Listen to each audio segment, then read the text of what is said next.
What's up, fellas? What's good? Oh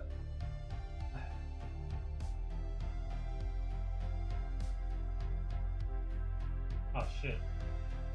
That's fine.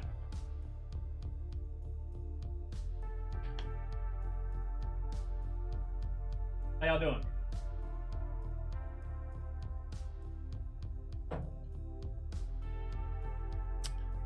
What's up? How are y'all? Hopefully y'all are having a good Tuesday. Jeff, Kat, Captain Z, Ashley, Christian, what's good? Yeah, I don't think I want to watch that video, Christian. To be honest, it's about novels, man. I don't read. I would literally sit in silence for 16 minutes of that video, being able to give no input or even make it transformative because, again, I don't read. And do you know what it's called when you watch someone's video for 16 whole minutes and you don't say shit?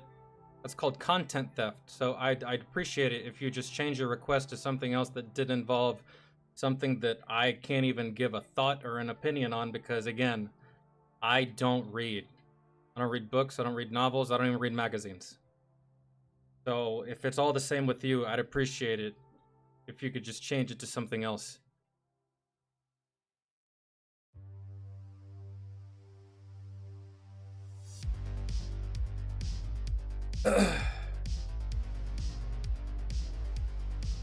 Yo, Hot Rod, I feel like I haven't seen you in ages. What's good?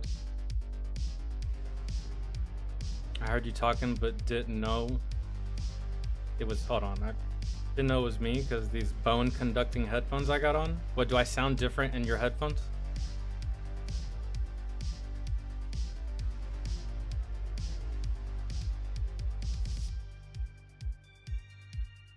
Yeah, let me pull up the Discord real fast.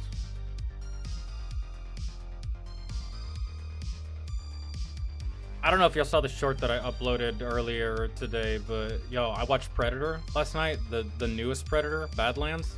That shit was fire. It was so good. I enjoyed it from start to finish.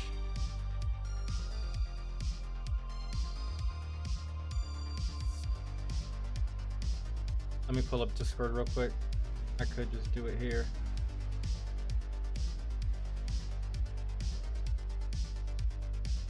I probably won't be playing the Jurassic Park video game, Christian, because I've been over Jurassic Park for a long time, man. It's crazy to me that you're still on this stuff, man. Like, you genuinely enjoy, like, I just fell off. Really. And I hate to be a party pooper, but I feel like the older I get, the more I'm going to continue to fall off in regards to a lot of entertainment. Just the way it be.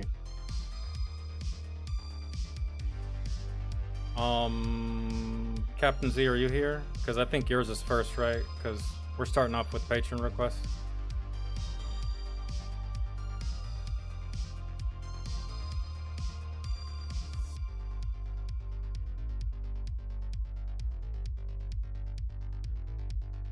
Actually, you know what, Christian?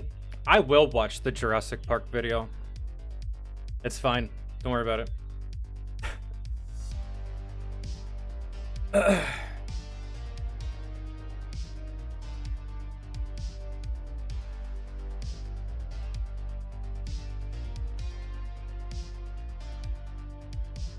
Captain Z, is this what we're doing?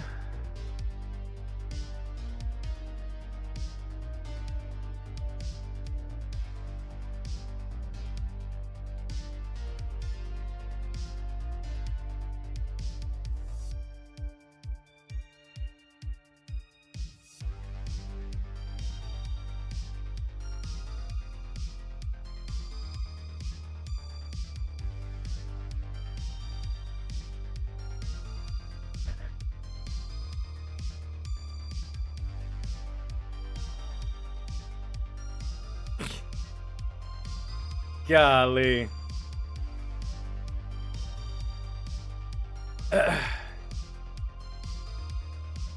Okay.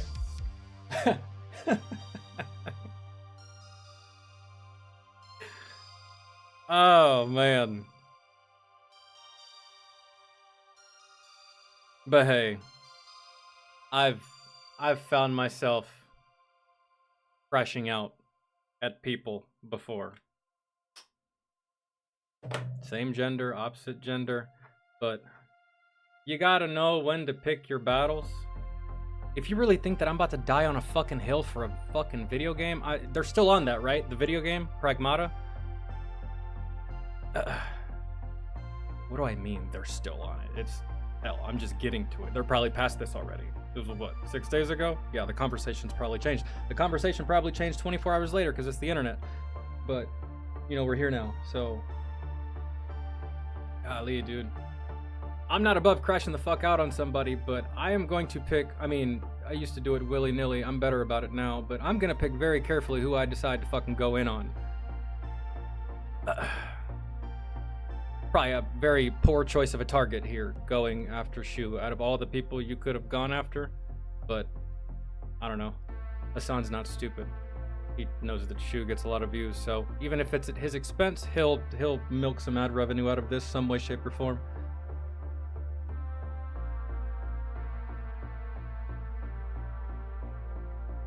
Your stepdad's cellmate was a mafioso? Damn. You know what? If I went to prison, that's who I would want my cellmate to be. Someone from the mafia. Someone to protect me. Not really protect me, but just like a teammate. Don't want to do prison solo dolo. Or jail. You find a homie. That way, you know, if one gets his ass whooped, we both get our ass whooped, and misery loves company, and this place already sucks, so... Yeah, that's a viable fit for my cellmate, really. A fucking... Someone from the mafia? Ashley, thank you so much for the 5. My son is driving me nuts, and I had to clean up for dinner. Yeah, I apologize about that, Katai. Us young men have zero chill at that age, but to be fair, my niece is on that same level. Like, she's had me on the verge of tears before, just because I'm just like, you're always here. Fuck. So, yeah. Not even a single second. I'm good now.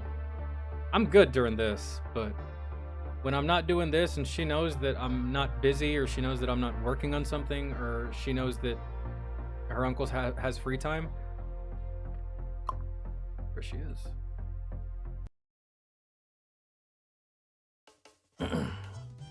Hassan needs to grow up. I think that's it. He already has. It just wasn't enough. The other day I made a... This is his final form. There is no growing up.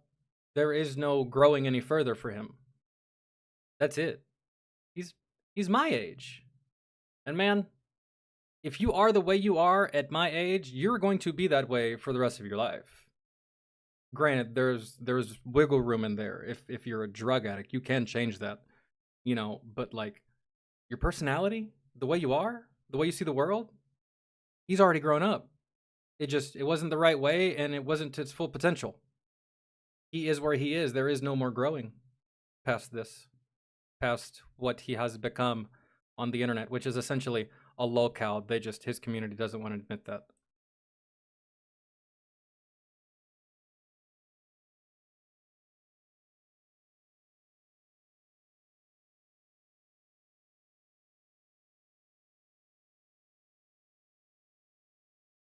I don't understand why Hassan has a fan base. The same way that the fucking View has a fan base. Those ladies are catastrophically fucking stupid. Yet there's still people out there that listen to them. For some strange reason. Ooh. I don't know. I don't get mad. People can feel free to listen to as much stupid shit as they want. I watch a lot of stupid shit on my free time. I don't take it seriously or implement it into the world, but... Video about the Pragmata video game drop. Yeah, we're still... Okay, yeah, Pragmata. We're good. and covered some insane opinions people were having about it. How the game activated some fatherly instinct in I don't even know who Nick Fuentes is, to be honest.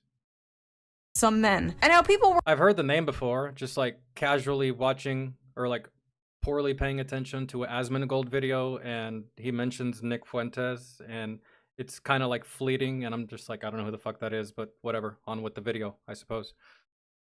calling those men creepy incels for having Sorry, I wasn't even paying attention. That's covered some insane opinions people were having about it. How the game activated some fatherly instinct in some men, and how people were calling those men creepy incels for having the basic human desire to start a family. A small part of that video was covering far-left Twitch streamers. Man, you know what's funny is like, and I think I mentioned this in a prior video, but now that she says that, that very same thing transpired with the release of Jade Shadows for Warframe. The entire DLC revolves around pregnancy.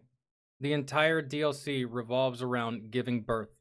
The entire fucking DLC revolves around bringing life into the world. And you would not believe how many women were in the comment section either relating, talking about it, liking it, praising it, and just overall just gushing about it, right? I mean, and it was what it was. No one batted a fucking eye. No one said shit at all. I mean, personally, I didn't see it that way. I just saw myself as a badass looking stalker that was saving this baby from gunfire. I didn't look at it the way women were looking at it, but the way women were looking at it was completely fine to me. This is either a whole bunch of wannabe mothers that want to be mothers someday, and a whole bunch of current mothers that understand the sacrifices that you make for childbirth. You know? So, like, I don't even understand, but when it's flipped for some reason, the double standards go crazy, don't they? Streamer Hassan Piker's awful opinion about it. I will play that segment in its entirety so you have some context. What's really interesting about this is all of these unfuckable losers in the gaming sphere always talk about like starting families and stuff. At least they have a reason for being unfuckable, Hassan. You're just unfuckable, period. At least they have a reason. They never leave their basement. What's your excuse? I can't imagine you get laid, and if you do, it's gotta be for pity or money. Fuck out of here, son. And I don't understand like why this has become a thing that they care about. Like, if you're a gamer, you should care about things that you actually experience. You should care about things you actually enjoy, right? If you're a lonely gamer who has never been around a woman and will never have sex with a woman, why do you care? Like, why do you care about having children or like riding for having children? Like, it's just because it can still happen. It's just not currently happening for them right now. Did it ever occur to you that some of these dudes quite possibly might be between the ages of, I don't know, 18 and 25, and they still have plenty of time in their life to get out of that basement, to get out of the fucking whatever, and start a family? It's an aspiring thing. Some men just want to take their time. Some men just want to stay single until the right woman comes along. They don't want to deal with one-night stands or flings or friends with benefits. No. Like, just because you don't have it right now doesn't mean you want it later. Just because you're 22 with no children doesn't mean you don't... You need to give up that idea or that prospect, you stupid fucking ass. What is wrong with you? You're just an idiot. I feel like you go into a lot of these topics that you don't really have much knowledge on, and you just spit the dumbest fucking shit because you don't know what the hell you're talking about. I'm trying not to get irritated. Shoo, get him the fuck off. It's not something that you're going to experience ever for your life, for the rest of your life, right? This is something that I never understand. Wow, maybe there's a reason people are yearning to start a family and can't afford to have one and can't seem to find a partner. They feel alienated from their work and atomized from their community. If only there was a... Wait, why am I watching Shoe within Shoe? What's happening here? Did she do it this way on purpose? Okay, I'm on the right video. I'm on the right channel. political commentator around Oh, she just used this from a previous clip. Okay, I was lost. to speak about all this? Oh well, guess not. First Renee, of all, what's the good? only care about something if it affects you is extremely libertarian coded and also very weird coming from a guy who understandably wants everybody to care about a genocide that is happening across the ocean. Second of all, what is this Wait, hold on. not. First of all, the only care about something if it affects you is extremely libertarian coded, and also Yeah, I would have to agree, because that's exactly where I fall. I took a political compass test and it said libertarian. I lean slightly to the right. So yeah, she's not wrong.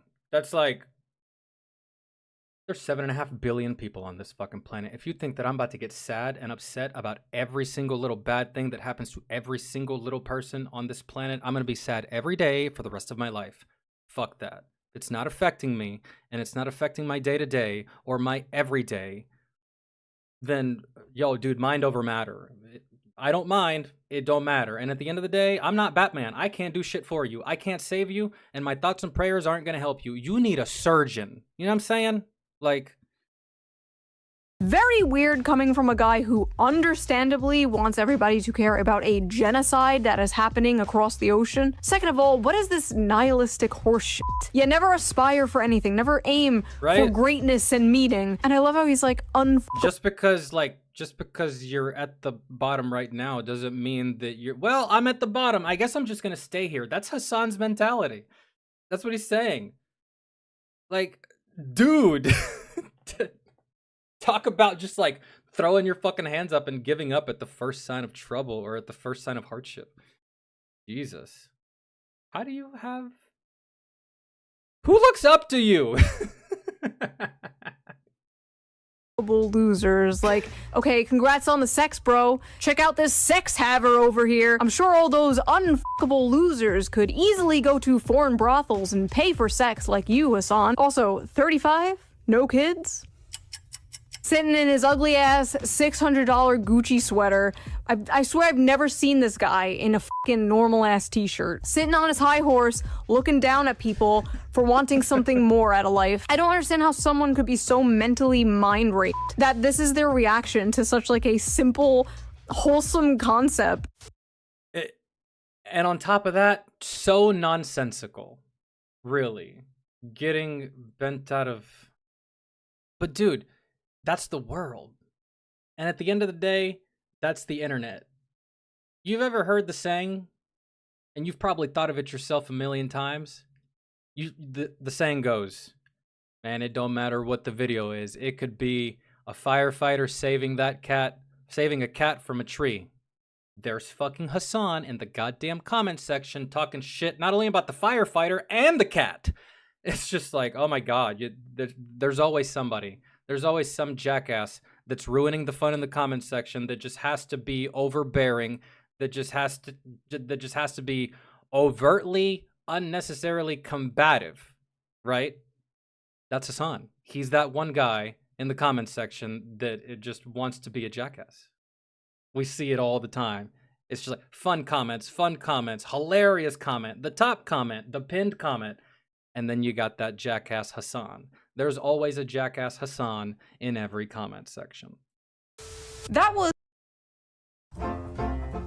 Thank God. I need breaks from that.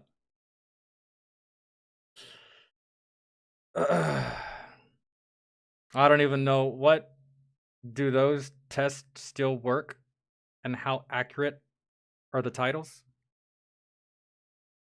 I done said so much, I don't even know what you're like referencing.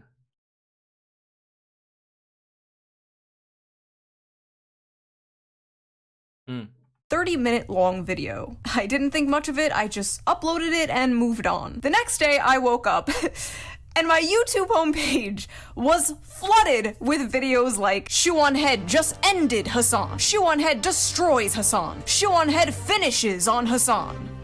Wait, what? I had no idea what was going on, and to my surprise, he actually... That's how nonsensical it actually is. And on top of that, it's the job of those channels to cover even the smallest fucking thing. See, even Shu thought nothing of it, but all these videos, and dude, I was even thinking it in my head, like, did she really destroy him, or did she just use logic and reason like everybody else? And that was it. Yeah, that was pretty much it. Yeah.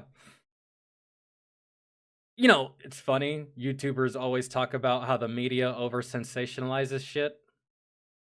That just is funny to me because, you know, Kind of feels like that's where we're standing right now. Brought to us by your favorite YouTuber, including me. Actually responded back, which then prompted a bunch of new videos. Hassan just had his biggest meltdown. Hassan's biggest meltdown yet. Shuan Head has completely mind-broken Hassan. His response to me couldn't be that bad, right? Right? What an unbearable way to exist, dude. Oh, I'm getting all my politics from Shuan Head. Ooh, look at me. I'm an emo girl. Ooh, look at me. 4chan guys who are now 38 years old want to fap to me. Why would you openly admit that you listen to Shuan Head? What the is wrong with you? In this video, I'm going to show my raw reaction to his response, and throughout that will be sprinkled in like normal commentary. Now, I'm gonna be completely honest, I was really debating whether or not to do a response to his response, but like, everyone else is covering this crash out, so why wouldn't I, the subject of said crash out, cover it myself? Like, there's currently a resolution in Congress to like disavow Hassan Piker, the same thing that they did to Nick Fuentes. U.S. House to consider resolution condemning Hassan Piker, Candace Owens for anti-Semitism. Candace Owens is another idiot. When I first discovered Candace Owens, I was like, all right, she's articulate, somewhat intelligent, and she says decent things. She doesn't outwardly piss me off. And then some time went by, and I slowly started to realize that this lady's a moron. For real. Back in the day, we used to react to Candace quite a bit, and then once I noticed that she was an idiot, I said it out loud, and then the people that used to request I watch Candace Owens stopped requesting that I watch Candace Owens, and thank God for motherfucking that, because that was exhausting. To like disavow Hassan Piker, the same thing that they did. Candace is an idiot. She is. And I'm not even talking about her politics. That is one dumbass woman. Okay? That I'm not even politics isn't even in my mind right now when I say that she's an idiot. She's an idiot. Did to Nick Fuentes, disavowing private citizens for what they said on the internet. What are we doing here? Does our government really have nothing better to do? Like, there is so much going on in the country right now, so much going on in the world right now. I feel like decades worth of news happens like every week. Every day there is a breaking story of the most insane stuff you've ever heard in your life. Everyone is expected to have a fully formed opinion immediately. But the reality is, when a story first breaks, you're probably not seeing the full picture. And that's why for 5 years now, I have been using today's sponsor, Ground News. Are you decapitated? What's up, by the way? What are you asking me? Are you asking about like eyelashes on women? Do you think fake eyelashes would make such a strong comeback after 50 years? Are you talking about Shu because she has long eyelashes? Yeah, I don't really care about any of that stuff.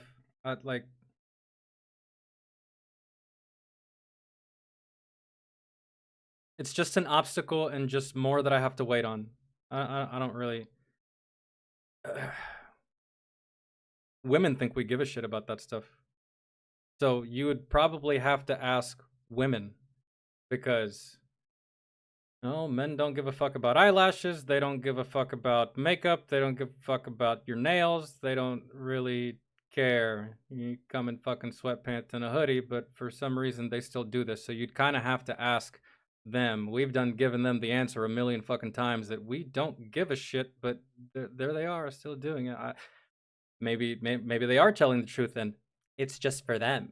I don't know, right? But never really registered as any kind of level of importance to me. I don't even comment on it. That shit's just like visual white noise, to be honest. I don't notice it.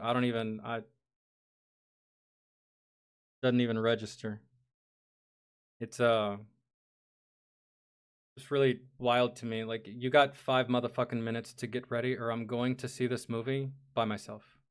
I don't really care. I'm going to enjoy it either way. He has time for this stupid ass shit. That's just something that women convinced themselves that they needed in order to get our attention. And then when we told them that it didn't do shit, they were just like, well, I'm just getting dressed up for girls' night. Yeah, sure. It's just us and the ladies. Oh, okay. Right. Fucking dumb. Called it an excellent way to stay informed, avoid echo chambers, and expand your worldview. Best of all, I'm currently offering 4 screen, or use the link in the video description down there. Big thank you to Ground News for sponsoring this video, and thank you, the viewer, for not skipping the ad. I can always count on you. I only skipped it Right? like a little bit. And now, just a little without bit. further ado, let's get back to this video.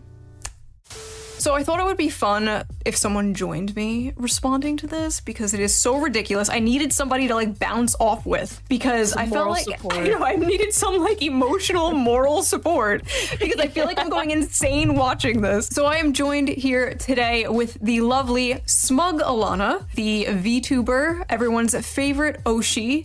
Hey guys, I'm a JPEG and I would bow, but I can't, so just pretend I am doing it right now. No, nice bounce. Well, I mean, it'll get the views in, you know what I'm saying? Bro, you were on the last Shoe on Head video. I will literally myself if you bring that shit up in here, okay? Why? What do you want me to do? Myself in the face, not die in the process, but at least lose significant chunks of my brain so I can operate at the same substandard, suboptimal IQ level that Shoe on Head and her dumb audience operates in so I can do a regular response to that? Is that what you want me to do? Why is he so mad? He's always Still angry. has yet to bring up anything. Nothing. 0 points. Zero points addressed. How many seconds in are we? I basically made the same joke in my video about like giving myself brain. You know, I used to be as angry as Hassan. Do you guys remember back on the old channel? I was going through things, okay? I was a little out of pocket sometimes, and I got a little bit too loud, and you know, the little slider on my volume level on my Streamlabs was always hitting red. Always. And I don't watch Hassan a lot, but after watching that last 15 seconds, yo, god damn, I think about those times and I'm just like, oh, cringe. I could have just like handled that so much better than the way I did. You know what I mean? Damage so I could understand. Trying to follow the logic here. Let me just give myself some brain damage. Imagine being that chatter. Like, hey, Hassan, did you check out this video? Do you want me? Ooh, look at me. I'm an emo girl, and I change my politics all the time. Ooh. Time out. Time out. Please. Emo? Oh, That's what you took exception with, Shu? I took exception with the roast, the insult. That was so piss poor. Jesus Christ. That's like 2 things you need to be able to do when you're an American man. You either need to be able to fight or talk shit really, really good. And Hassan, you fucking blow monkey ass at talking shit. What kind of insult is this? Damage. Imagine being that chatter. Like, hey, Hassan, did you check out this video? Do you want me? Ooh, look at me. I'm an emo girl, and I change my politics all the time. Burn! Ooh! That one hit, Hassan. That one cut fucking deep. Like a battle axe with a running start, man. Damn, that one was just killer. You think of that all by yourself, did you? Holy shit, brother. You're an ass sandwich when it comes to talking shit. You can't. It's crazy because aren't you a political debater? Talking shit should be like a passive ability for you. Nope. Sweet Jesus. Ooh. Time out. Time out. Please. Emo?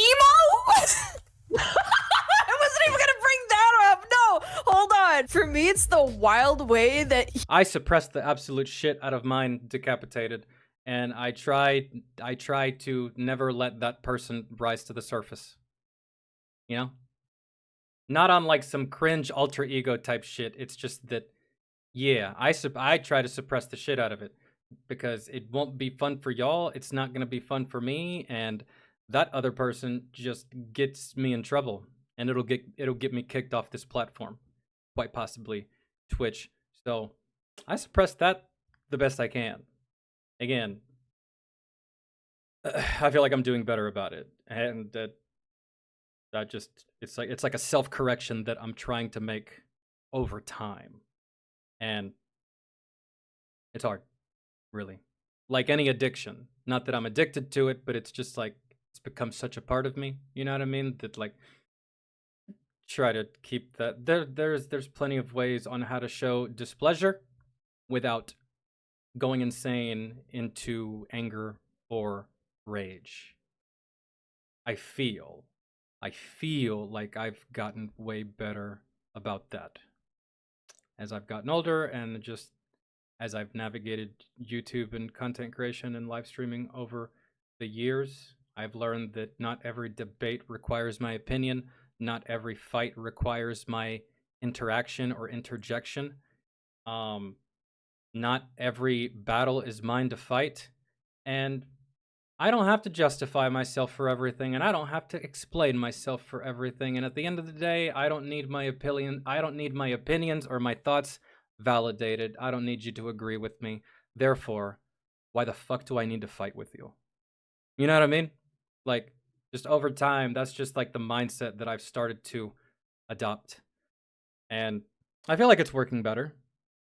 So He frames having nuanced opinions, I know. like, depending on the subject. Like, God forbid I know. you disagree with Hassan Piker, know. the arbiter of correct opinion. And you know what? Back in the day, someone this was like back on the old YouTube channel, about like 5-6 years ago. Someone came into the chat and said, "You're the right-wing version of Hassan Piker." And in that moment, I didn't know who Hassan Piker was, but he said right-wing, which meant that this motherfucker was left, so I just took it as a compliment. I don't think that was a compliment, guys. I think this person was talking shit to me, and I just didn't see it. Of the internet.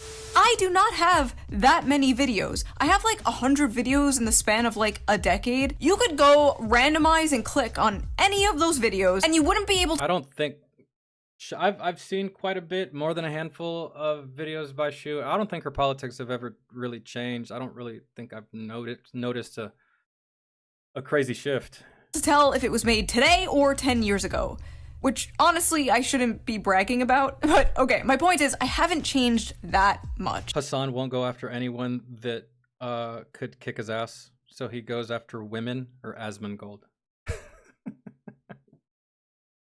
No, I gotta disagree, man. I feel like Asmongold be fucking on Hassan always. And I think that the reason that Hassan decided not to go after Asmongold this time is because he's tired of getting shit on and losing to Asmongold. Every time I look, just about every week, he's taking a brand new L to Asmongold. And I think he's fucking had enough, or he just wants to take a break and he's like, you know what? Let's pick a different target this time. Maybe I can get a W here. Nope. Man. Hassan, you couldn't argue your way or roast your way out of a paper bag, my dude. And the things I have changed my mind about, I'm very open about. The way he's framing people changing their minds, changing their political opinions over time as like a bad thing is bizarre, especially. Yeah, no, it's like, yeah, it is bizarre because it's okay to evolve, okay? When I was really, really young, just the way I thought and the way my brain worked, I was kind of a liberal by definition, right? You get older, you gain perspective, you live life. Good things happen to you, bad things happen to you. You learn, you gain wisdom, hopefully you flourish, right? It's absolutely fine. You're not going to think the same way when you were 18 at 30. And if you think that's how it's supposed to go, Hassan, that 100% fully explains why your mental growth has been stunted. It has been halted. It has been put on pause. There is no more growth for you and your fucking pea brain, man. That's it. You've reached the peak of your intelligence. And that's a damn shame because it's so easy to just like let brand new information in to replace either the shitty one, the outdated one, or the information that simply isn't true. But you refuse. And I would love to say that it's because of ego, but nah, man, that's too easy. I genuinely think that you're just retarded. As a guy whose goal is, I assume, to change people's mind politically, he's totally for people changing their minds politically, but only when they change their mind to agree To his side. Yeah. Don't you dare change your mind to oppose me. Christ.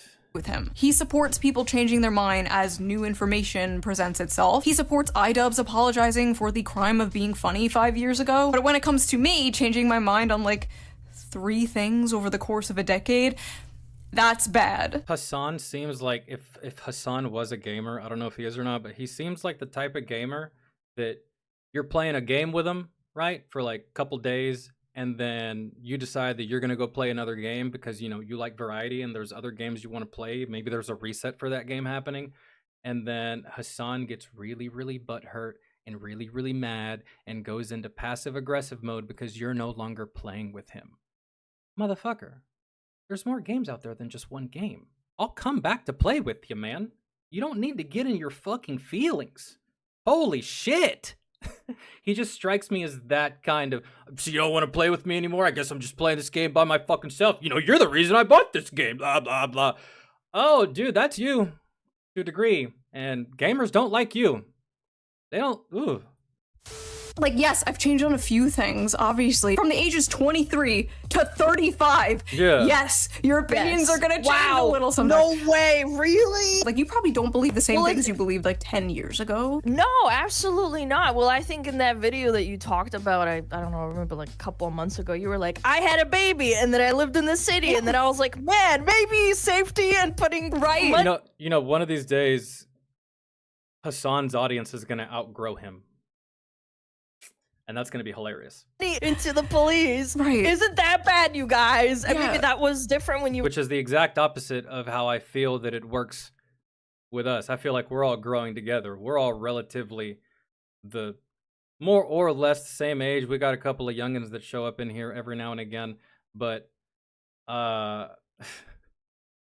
has a lot of young impressionable fans. I just know it. And one day they're going to get old. They're going to get older and they're going to look at Hassan and they're going to be like, "Dog, you're still on this same shit? Oh my goodness. You need to get over yourself." were like 20 or 25. Right, exactly. Like, when I was living in like sheltered suburbs, I was like, "Hey, Exactly. Jab, the police." And then you live, and then you're an adult with a child, and you live in the city, and it's like, "Oh, actually, no. We need more police." Never mind. I just confuse terminally left-right brained people. I always have. Hyper-partisan people absolutely hate me because they can't just like put me into a neat little box and then smash that box with a hammer. Hassan usually can hand-wave away critics like, "Oh, they're just an Israel shill, they're just a Zionist." He can't do that with me. He hand-waves them away by calling them neocons or neoliberals. He can't do that with me. Alt-right Dude, and I just that's why like politics puts me off so much, because neocons, neo-Nazis, neo this, these groups and these movements and blah blah, and who's got the fucking time, man? Well, this shit puts me off. Like, I don't know what any of that means, and like, dude, to be honest, who has time to fucking care? Oh, ugh. can hand-wave away critics like, "Oh, they're just an Israel shill, they're just a Zionist." He can't do that with me. He hand-waves them away by calling them neocons or neoliberals. He can't do that. And I can't tell you how much I don't give a fuck about Israel. I'm sorry if that hurts anybody's feelings, but I don't care. I have reached, I'm on the internet a lot and I see a lot of shit. I've reached critical fucking apathy with Israel. I don't even know what's happening there, but I know that as of this point, I could give literally a fiddler's fuck less about anything Israel. Don't even tell me. Don't care. Won't register. That's how fucking fed up with that shit I am. Jesus. Still with the Israel and the Jews and the this and the that and the racism and the fucking... Do y'all not get tired? That with me. Alt-right incels, he can't do that with me. So what does he do? He malfunctions and starts calling me emo. Like, okay man, you got me. Emo is when eyeliner, I guess. In the hyper-partisan mind, it is completely impossible to hold several non-contradictory opinions at the same time. Like wanting free healthcare, but also wanting a strong border. Like, to me, Yeah, but they don't like nuanced opinions. You are either giving undying loyalty to the cause without question and without debate, or you're not part of the team. That's just how they operate. Those aren't contradictory whatsoever. In fact, that works together. You don't want to override your healthcare system, right? Your focus should be American citizens. Like, in their mind, like, Denmark doesn't exist, right? They think, like, oh, if you think unions are important, you must also be for minors having HRT. Like, no. If you believe in public transportation, you also have to believe in abolishing prisons. Like, no. Sorry, no. I don't know how my ideology is confusing. I don't know how they see that as, like, flip-flopping or being a grifter. When to me, it's, like, completely normal, common sense stuff. You can want multiple conflicting things. It's up to the people in charge to implement those things in a way that's conducive to everyone. Obviously, you're not going to please everyone, but you're allowed to want multiple things that different sides are proposing. There's far and few between, but there's certain things that the left advocates for that I don't mind. And there's certain things that the right advocates for that I like. There's shit on the left that I fucking can't stand. And there's shit on the fucking right that I despise. But I feel like I should be allowed to pick the things from that side that I like and the things from this side that I like and be like, hey, guys, why don't we just like take these two ideas, we combine them so that everyone's happy. But nope, the left says fuck you, the right says fuck that, and then no progress is made. So, kind of how that goes. Like, you can't have a country in decay like this. You can't. It will not be fixed by people like Hassan telling young men not to aspire for anything and saying stupid shit like telling people it's cool to steal. Would you steal from Whole Foods? I'm pro stealing from big corporations. Like, what in the fucking LARP is that? Yeah, stealing is so cool, dude. Let's just steal from big corporations so those big corporations move out of that community, and then that community turns into a crime-ridden, unsafe shithole ghost town. You know, I was gonna say that. Yeah, I'm down to steal from big corporations, and then, yeah, those... And you know what happens, Shu? She might say it. Those corporations fucking leave because of all the crime and they're tired of getting robbed, right? They leave, and what do people like Hassan say? They're racist for leaving. Brother, you forced our hand. You advocate for people to steal from us. We don't like being stolen from, so we're fucking leaving. And then you want to call us racist because we abandoned this community? This community was fucking costing us millions. There was no benefit. That's how they are. That's how that goes. I've come to terms with it, man. That's why I don't try to like really educate people much anymore. For why? I know the answers. I know what's right. I know what's just. I know what's what, right? But it doesn't matter what way. Why is my flashlight? It doesn't matter what way I decide to explain it, or it doesn't matter which way we decide to how to educate them or give them the right answer. It won't matter because they won't take it. They won't take it. They won't acknowledge it, and it's in one ear and out the other. So that's why I don't even bother. I just stick to making fun of you motherfuckers because fuck explaining it won't do anything. And a food desert. Like, yeah, bro, you're really fighting the man. Listen, you can tell people that billionaires are the real enemy until you are blue in the face, and it might be true, but Jeff Bezos isn't the one stabbing them on a train, you know? You can't have a peaceful, functioning, socialist, or even social democratic society with the delusional social policies of Hassan Piker. You just can't. Anyway, sorry, I'm going on a tangent. It's just so funny he sees my politics as, like, incoherent, when to me, his politics are the ones that are incoherent. The video was barely political. My response to him was about his, like, nihilistic mindset when it comes to young men. Because for years, we had to watch the media shove this guy down our throat like he was the Joe Rogan of the left. Oh, he was gonna save young men from the alt-right pipeline. By the way, this guy is never going to be— No, the reason they did that is because that was the media's immediate response, I feel, to the rise of Andrew Tate. And Andrew Tate is horrible in his own right. So what did they do? They got an equally horrible fucking person to balance out the tails, or to balance out the scales that had been tipped in the favor of the right, which is a lot of people on the right that liked Andrew Tate. I just always thought the guy was a fuckwit. Like, who talks like that? Who just like sits in their front yard talking shit at the camera? And, you know, for someone who loves women, he really does spend a lot of time worrying about what other men think about him. That's like the funny thing about guys like Andrew Tate and gangsters. They're always worried about what a man is thinking about them. Motherfucker, focus on your bank account and focus on your fucking money. Who gives a fuck about another dude? That's just gay to me. Really. So, but yeah, they push Hassan to combat Andrew, I feel. There was really nobody else because they're the opposite of the same coin.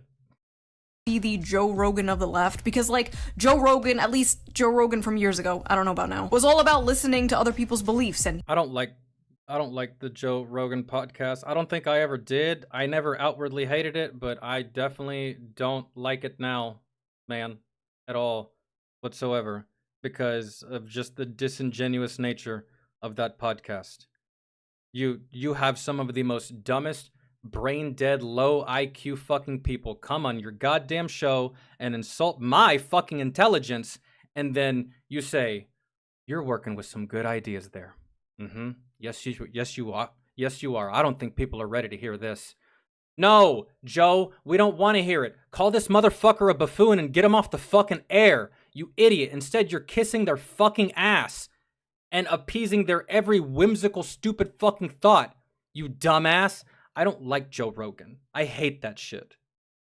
Hearing other people's opinions. Hassan does not do that. Hassan closes his ears and goes, la la la, I can't hear you, you're stupid, I'm smart. For years, we had to listen to how this guy is gonna push young men away from the GOP. They are leaving the GOP, but they're not going to the Democrats, and I don't know if they're going to the left either. But anyway, my video was not political. In fact, the only part that, like, was political was the part where I agree with Hassan about the genocide in Gaza. If you're a gamer, you should care about things that you actually experience. Very weird coming from a guy who understandably wants everybody to care about a genocide that is happening across the ocean. My point there was, you can't be— Yeah, I've never experienced genocide, so again, why the...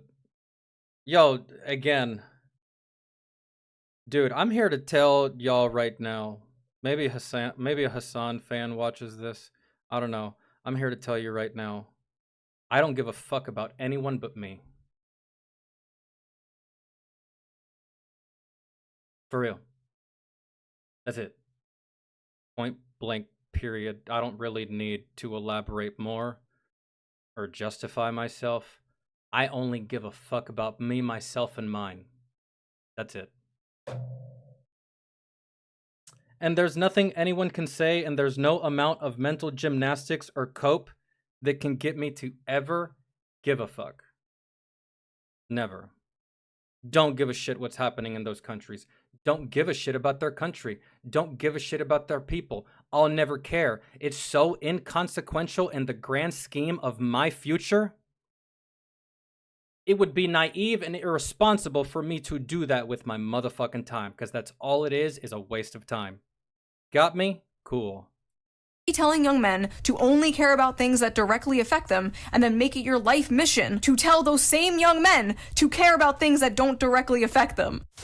Do you want me to lose chunks of my brain? Do you want me to John Fetterman myself so I can understand the compelling argument the shoe-on head makes, one that should have been left in the dustbin of history all the way back in 2016? As if opinions from 2016 aren't still here today that are good. Literally, technically, I mean, I'll put my stats on the screen. I am literally more relevant today than 2016. Like, more people are watching. So these aren't opinions from 2016. These are opinions from now, Hassan. People disagree with you now. Look at me. As an emo girl, 4chan guys who are now 38 years old want to fap to me. Wait, 4chan guys want to fap to me? Wait, I thought it was super cool and progressive to have like an army of men who simp for you online. That's not very woke of you, Hassan. First of all, I like how he used the word fap. That's so old, isn't it? It's like gooning now. Yes, Come it's on. gooning. Get with Come the on. program. Come on, get with the time. Ladies, I'm more old school than that. I still say jerking it. So, hey. It should have been left in 2016, Hassan. Come on. How giant are Zaxby's giant wraps? So giant. I'm just saying.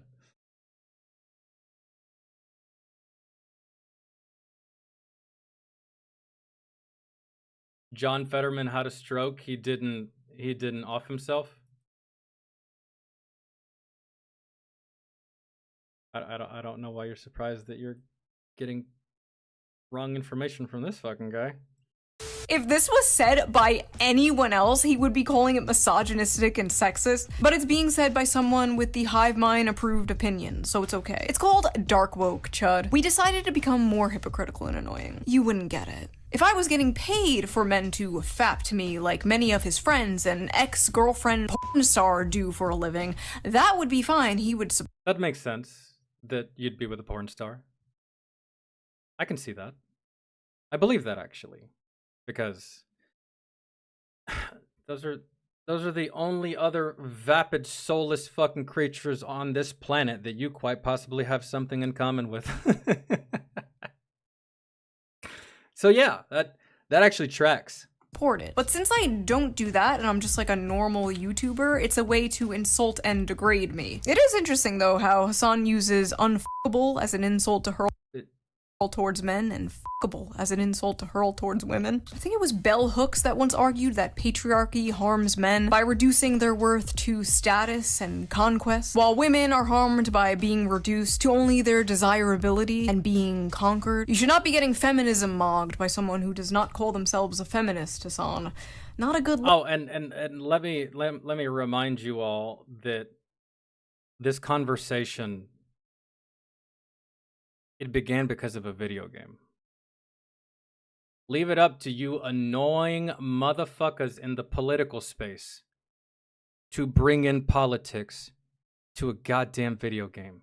Can y'all please get the fuck away from my hobby and stop making it unbearable? It's already unbearable. One of my favorite games of all time is currently bleeding billions of dollars, man. And fucking Bethesda's still up to their same bullshit. Ubisoft is dead, right? It's just a dumpster fire of a situation happening. And here y'all come with y'all's nonsensical ass bullshit. Can y'all fuck off just for a little while, man? Please, until we get this under control. Because y'all are just like distracting, really, at the end of the day. Look, buddy. And also, bro, you thirst trap more than I ever have in my entire life. You are on the cover of JQ. Even GQ? You are on the cover of GQ in a f***ing hot tub. I will put the picture up there as censored as I can. Yeah. Just to shield That's...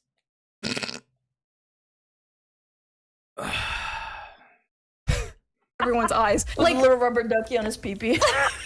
you are spread eagle in a magazine. Let me read this to you. Let me read what this journalist said. Are you ready for this? Here's I think they played you, Hassan. I think they played you, buddy, because, well, I don't read GQ, but I have seen it, and just like Sports Illustrated, I usually see these dudes like, I don't know, Brad Pitt, Tom Cruise, maybe an athlete, right? And they're on the cover just like in their underwear leaned up against a wall. They put you in the gayest position of all time. And you didn't. This is akin to when Dave Chappelle was talking about they wanted me to wear a dress. And I was like, nah, man, that's not funny. And I know what funny is. So, no. You couldn't even do that because you're that weak. You let them put you in the gayest, most compromising looking position ever. But I'm sure you don't look at it that way because you probably have a lot of ladies simping for you. I'm not saying that Hassan is not an attractive dude, right? Attractive fella. I can say it. I'll admit it, right? But, man, the second you start opening your mouth, you go from 10 to 0. Really, if you're considered a 10, I don't know.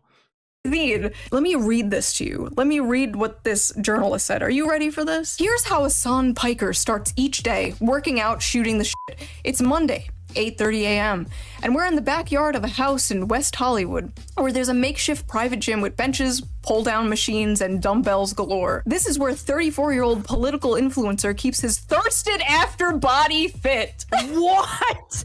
By the way, written by a male, too. And I'm just like, I would have thought it was, yes, I'm pretty sure. He strips his shirt off. An army of girls and gays would If you fuckers start gooning to me, just don't tell me, because if you tell me, I'm banning you.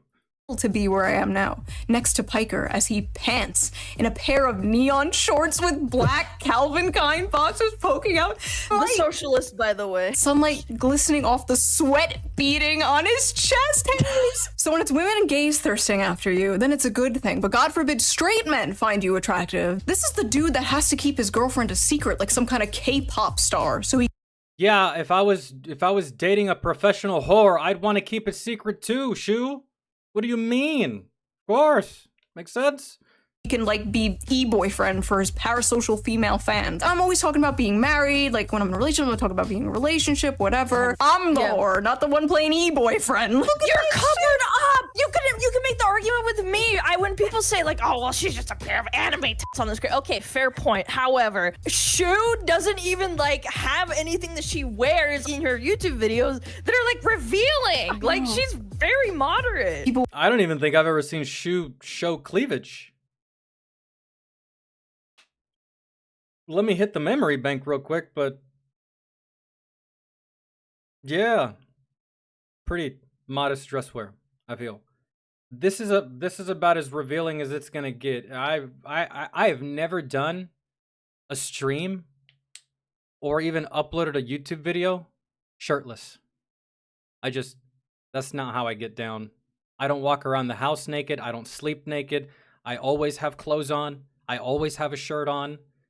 Mainly because of my niece, but even if my niece wasn't a thing, I'm still like that. Even when I was married, I never walked around in underwear.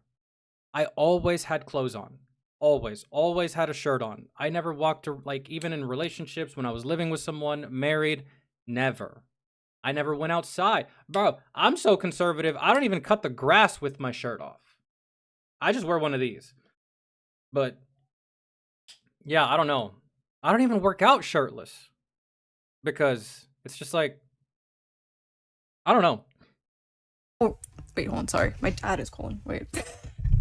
Dad, put me on the phone with him. Hey, we're busy. The left in a MAGA body, bro. That always stuck with me. A progressive mind and a MAGA body. I know I'm not the one to talk, but he looks like a gay hipster here. What do they even mean by that? Being attractive and eating healthy and working out is right. And I have beanies. I got 2 of them. Dude, they're super warm. That's why I have them mainly in the winter time. And I don't even wear beanies or hats in public. I don't wear beanies or hats, period.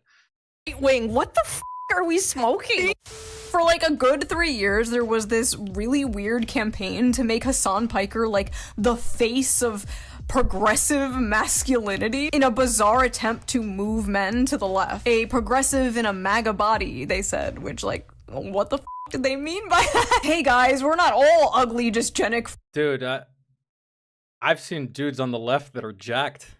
What do you mean?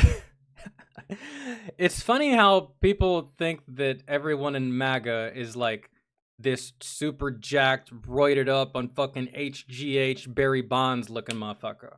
No, man, no. It's like y'all are just weird, and y'all are making shit up and believing the shit you make up. Freaks, look, there's one of us who's attractive. What? Mr. Piker's success on camera, in some part, has been aided by the fact that he is, by conventional standards, a very handsome man. He is 6 feet 4 inches tall and built like a professional athlete. A square jaw, a beard, and a head of thick, dark hair. It's the one aspect many of my haters can't shake, Mr. Piker said of his appearance in a Twitch broadcast last year. They can't turn around and be like, you're not hot. Indeed, tens of I feel like Hassan leans on that too much. For real. The same way attractive women can lean on the fact that they're attractive and say some of the most heinous, stupid shit ever. For real. Like choosing the bear. Thousands of viewers may watch his videos for his political views, but many also tune in for their view of Mr. Piker himself, whose social media profiles are littered with suggestive images of his muscly body in states of undress or thirst traps. I think I posted one shirtless picture one time to the Discord, but I was doing this and I had the camera aimed down here at my leg and I was just trolling the fuck out of y'all, really, with that. But that was about it. As the pictures are known. Some of his fans scrape, screenshot, clip, and repackage them into fan cams that travel across the internet, glorifying Mr. Piker's appearance and indirectly his beliefs. That is yet again another mainstream article saying one of the only reasons people watch Hassan is because he's attractive, and that he uses his appearance and thirst traps to gain a following. So is he like projecting onto me? Is that what this is? Is he like insecure about his thirst traps and his reputation of being nothing but eye candy? And listen, I'm not delusional, okay? Obviously, your looks can help take you further in life, online and offline. Like, if I was morbidly obese or hideously ugly, I probably wouldn't have like half the following I have. You can easily say the same thing for Hassan. But at least I organically collected my simps and didn't have some like astroturfed glaze fest propping me up for years as some kind of like political sex symbol. Embarrassing. Guys who are now 38 years old want to fap to me. 38. You mean 3 years older than us, Hassan? Yeah. Yeah. Oh my god, the people that are in my demographic. Like, how old is I'm 36. How old is Shu? Probably the same age. Me, Shu, Hassan, probably the same age, roughly. Give or take a year or two. And what's so funny is like his little fangirls were coming at me on Twitter like, you're nearly 40 and you dress like a Hot Topic cashier. Like, and Hassan and I are the exact... Dude, that's actually them. They're projecting. That's... It's like when you tell a girl that you're not attracted to them and they say, well, you must be gay. Whatever helps you sleep at night, sweetheart. Whatever helps you sleep at night. Same age. I think we're a month apart in age. And like, look how he dresses. We are literally co-workers at the Hot Topic, okay?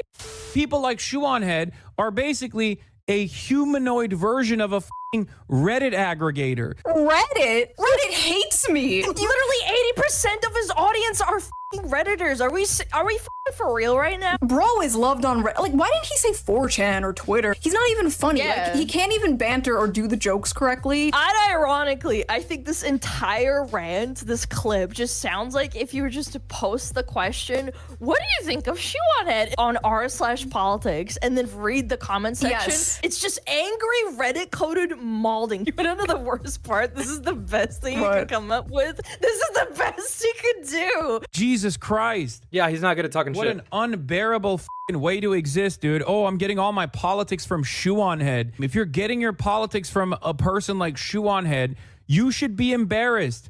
What's your... But you were also on the internet giving your political thoughts the same way that Shu does. I don't know why you think that you're just like CNN or that you're just like MSNBC.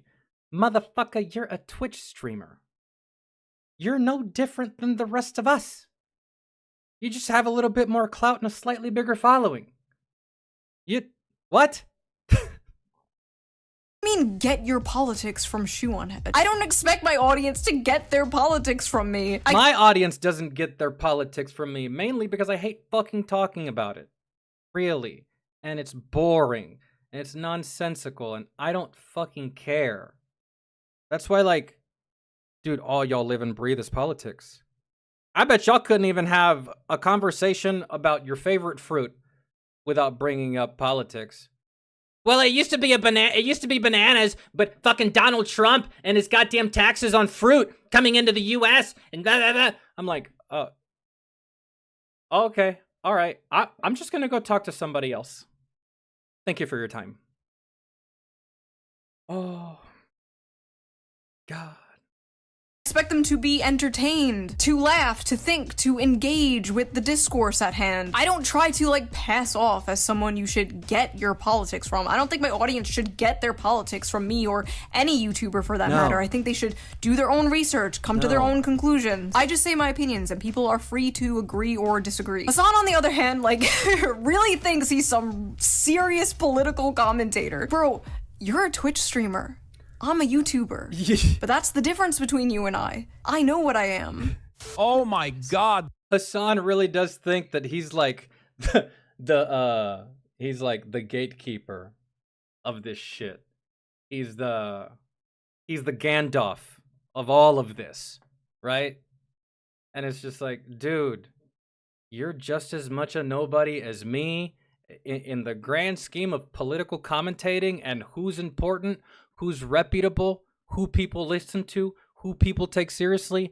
You are just as irrelevant as the rest of us, including Shu. That's it. In the wide scale, bigger picture, I'm not talking shit about Shu. I'm just saying, right? Just like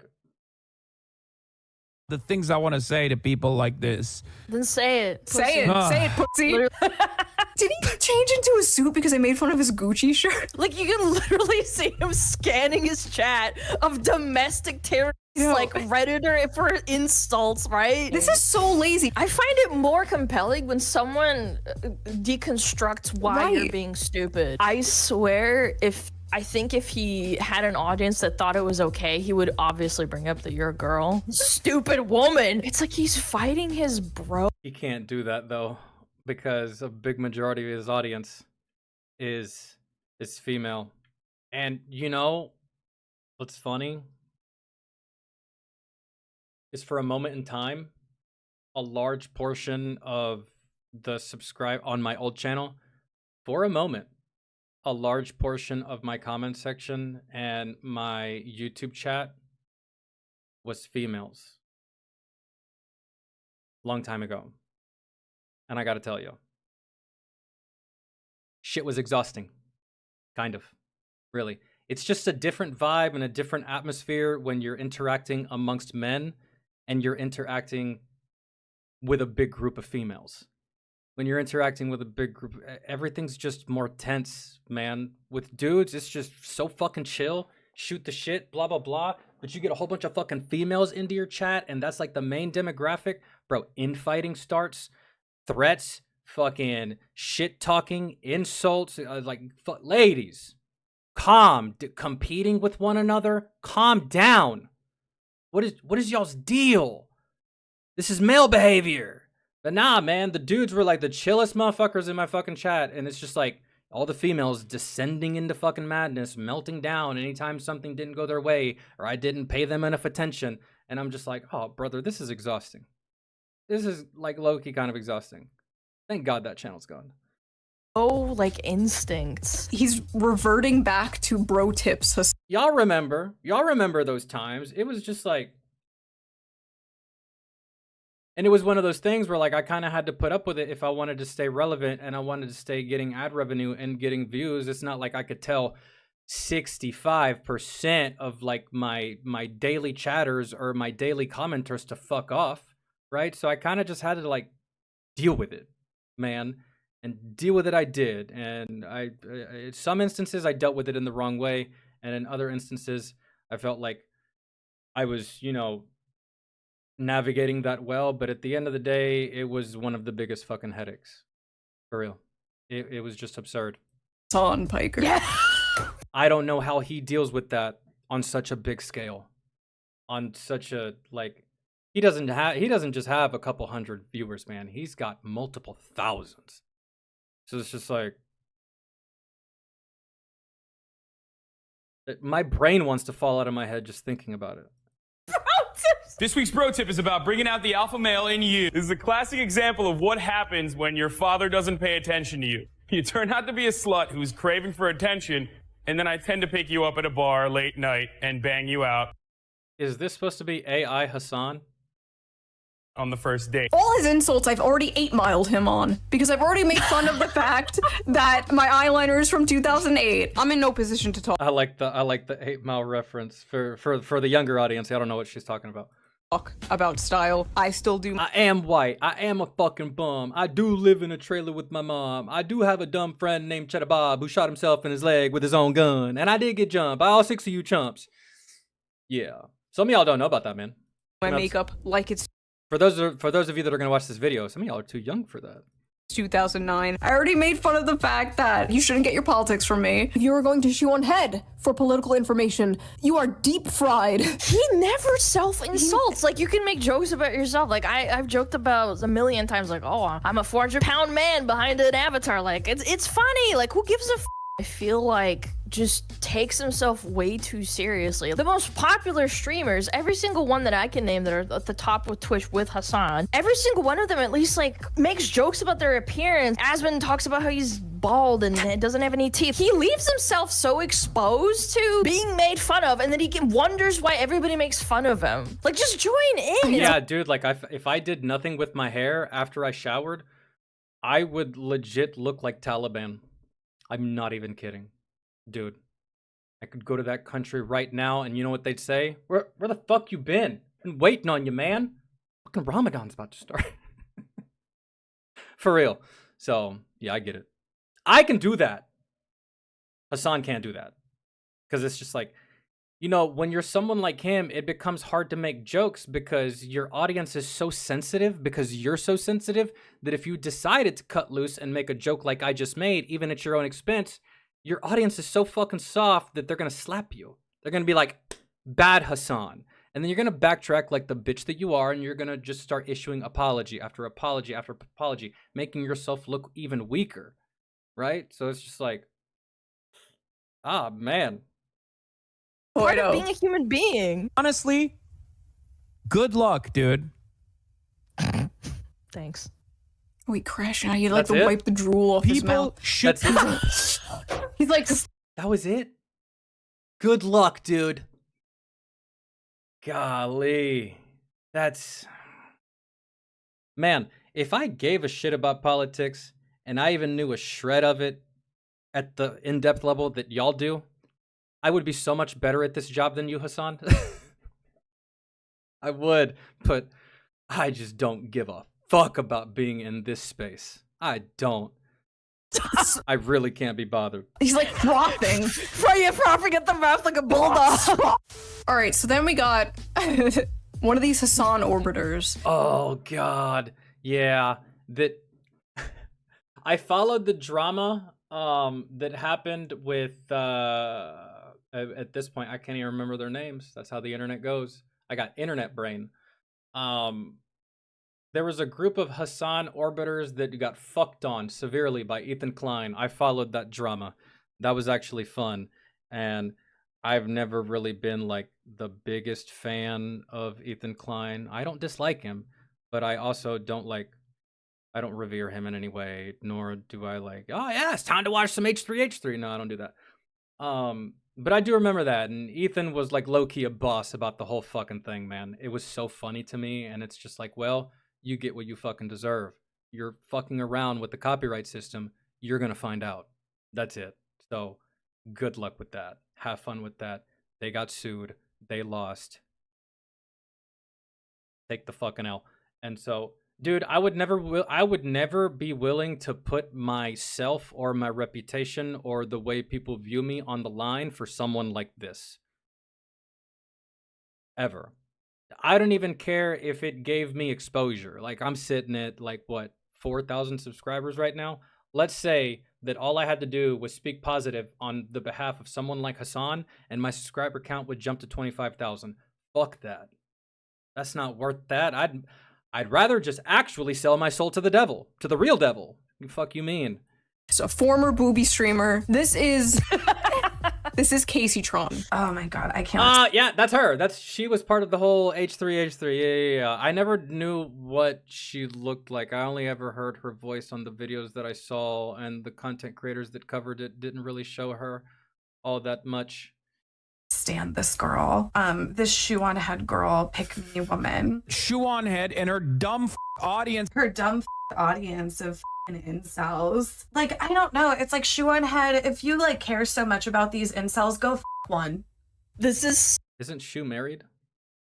Or isn't she like in a long-term committed relationship?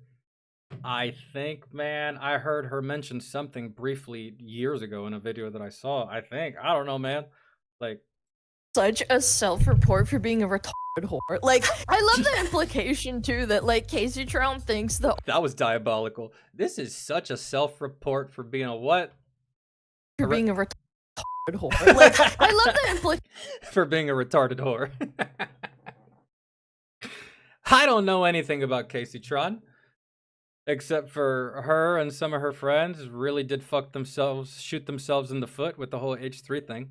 Too that like Casey Trout thinks the only way you can truly care about men is if you have sex with them. Does this thought process just come free with not having a father figure? Do I have to have unresolved daddy issues to comprehend this? Is that problematic for me to say? No, it's just retarded. Like, prove you care so much about these incels and their inability to get sex. Go one. Oh, wait, you won't? Because you're just grifting to them? Like, you don't even want. What are you... That doesn't even make sense. Prove that you care so much as an educator of the public school system and just fuck one of your students. What? Retarded, girl. What are you talking about? That's so idiotic. Want to get with them either. But you'll condemn other women for not wanting to who you don't want to Okay. When did I ever condemn women for not wanting to people? What is it? Hat on foot again. Hat on foot making YouTube videos from Earth 2 about how women owe men sex. What She's the fuck really is she fantasizing. Why is everything sex with these people too? Like everything is sex. You talk about the human desire to like create a family and have a legacy, and they're like, sorry you can't get laid, incel. Sorry you can't get pussy. Says the chick that sits in her room all day and smokes weed until she's numb. People. Are you being serious? Dog, what are you... If you look up the danger... Dog, go outside. I can't talk. There's been times where I go outside, is that all you do? I mean, dude, I take care of my niece a large portion. There's just times I can't even go live. There's times I can't even upload. I can't even do anything YouTube, Twitch related. Don't smoke in front of your audience. You guys ever seen me smoke in front of y'all? At the very least, weed, because that's all I smoke. I don't do cigarettes. I don't do alcohol. Y'all ever see me smoke in front of y'all? Don't do that in front of your audience, man. That's it. The most I'm willing to do in front of my audience is this, and this could be really anything. Y'all don't know what this is. This could be really, really smart pieces of cardboard. But don't do that type of shit. Don't do drugs or gamble in front of your audience. I've never... of smoking marijuana in like a Kids Dare pamphlet. There's just a picture of Casey Tron's face.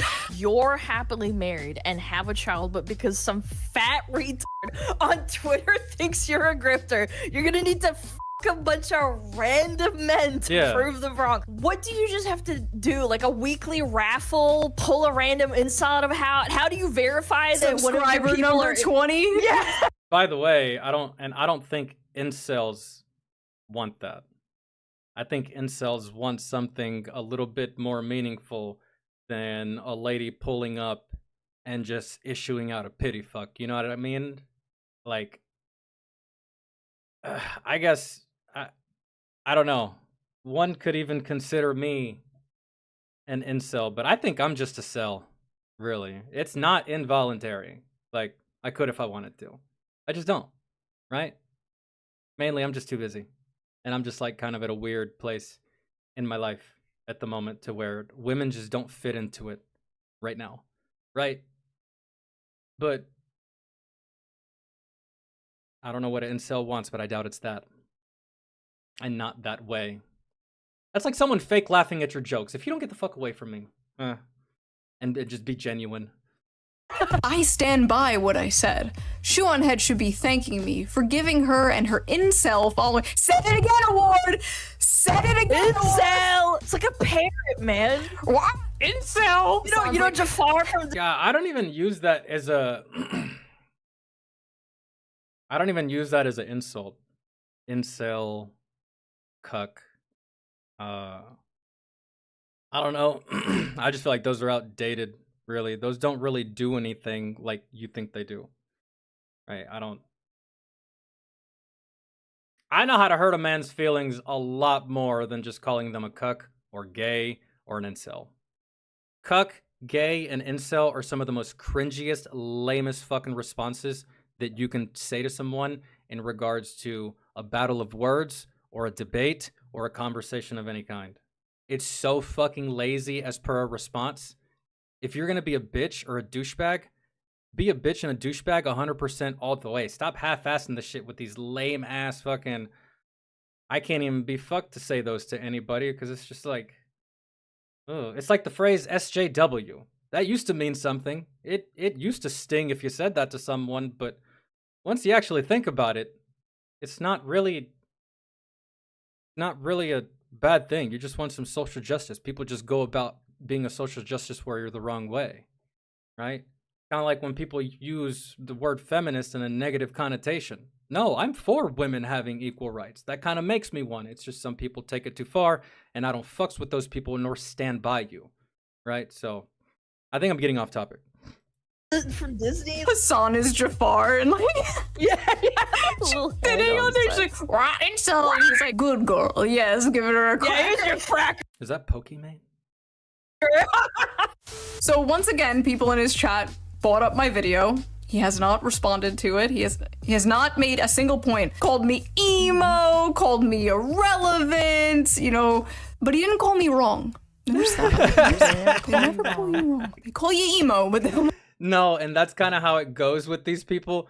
They'll say everything except for actually, you know, what needs to be said. Like either an answer, a response, or a retort, or a valid opinion, or some kind of fact, or some kind of statement to defend their position. Nah, it's just too easy to name call. And when you name call, you don't really have to think all that much. Not as much as you would have to actually use your brain if you were to attempt to form a cohesive thought. So, yeah, that's usually how it goes with that side. The second they start to feel the battle slip away, bigot, racist, white supremacist, neo-Nazi, yada, yada, yada, just insert whichever one you want. Never got me wrong. Did you see what Sean had responded on Twitter? And if you were a mature adult, you'd be like, nope, I'm only worried about what we're doing here. I don't have time to worry about other fucking YouTubers. There's always going to be a YouTuber that doesn't like me. And it could have just ended there, but now you're the butt of the joke and all these other commentators are milking you for ad revenue. And dudes are still gooning to you. Damn, rough. No. Also... You were almost there. You said no, you were going to let it go, and now you're going to keep reading this toxic-ass chat of yours, which actually not really toxic. You got some people in here saying, dude, who cares? Who cares? Who cares? Who cares? Right? Oh, but you do. You care. And, you know, Hassan, it's only a matter of time before all these people in your chat that don't give a shit about the shit that you give a shit about are just going to fucking leave. They're gonna leave, man. They're gonna stop watching you because they came here for a show. They came here for debates. They came here for educational purposes. Quotations on that one. But instead, they have to listen to you act like a fucking baby and crash out on a random fucking person on the internet instead of coming to your stream to get what they wanted to get, which is good conversation and debate. That's your whole purpose. That's your whole shtick. And when you deviate, so will your audience.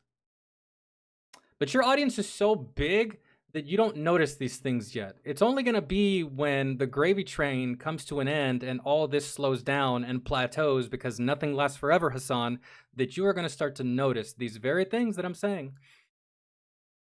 But hey. What? Who cares? Dude, that laugh is killing me. Guys, who cares? That's the laugh of pain right there. Right here. What? What? Who Listen. cares? Dude, That's the laugh of pain. Like, who cares? I care, but I can't show it. That's it. That is it. Textbook. The laugh is killing me. Who cares? Bro, Yeah. the fake. While he cries himself to sleep. I care. I really care. Sometimes I feel like I'm the only one that does. Yeah. Yikes. Laugh. What is going on? What are you guys talking about, What are you man? talking about? I'm fine. I'm not affected by this at all. I'm not. I swear. I'm not crying. It's fucking just cutting onions. Grandmother sent me a new cookbook. Leave me alone. Yikes, Hassan. What are you guys talking about? Bro, I'm literally over here talking about how I'm doing a rally with someone who's running in Philadelphia. I'm out here doing the revolution, okay? Like, that's cute, Hassan. That's adorable. He's not a politician, man. The majority of the people that know your name only ever heard of you because you electrocuted your dog live on stream. Kaya, please just fucking go. Just stop. Does he not understand that 95% of his fan base are terminally online Redditors? Like, they don't give a about your rally, bro, in the background over here. They want you to call Shoe on Head a Nazi to validate their hatred and their feelings. Whatever the Shoe on Head said. It's the laugh again. No, you're joking. Stop. When life gives you overripe bananas. He's seething. I can tell. He's seething, man. He is so angry. Oh, man. That's rule number 1, Hassan. Never, and I mean never, ever let a woman get under your skin like this. I was going to say all people, but mainly women, man. Because you lose all power when you do that, really. It's not like a man. Y'all can always fight about it. But you're not going to hit a woman, and once she has broken you down this much, it's over for you. You never get that back. You're just going to lay in bed for the next couple weeks replaying this conversation, this whole interaction in your head, and it's just going to make you angrier and angrier and angrier. Believe you me.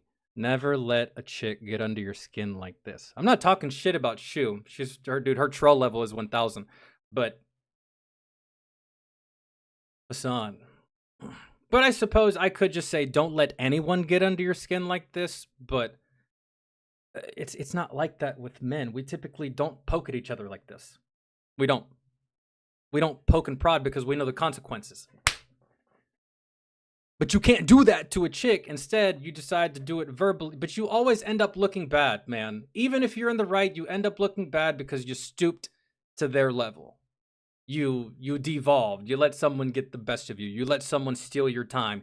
And worse, you let someone distract you from your job, which is a political debater. Shouldn't you be paying attention to everything that's happening around the world at all times so you can stay with your ear to the ground?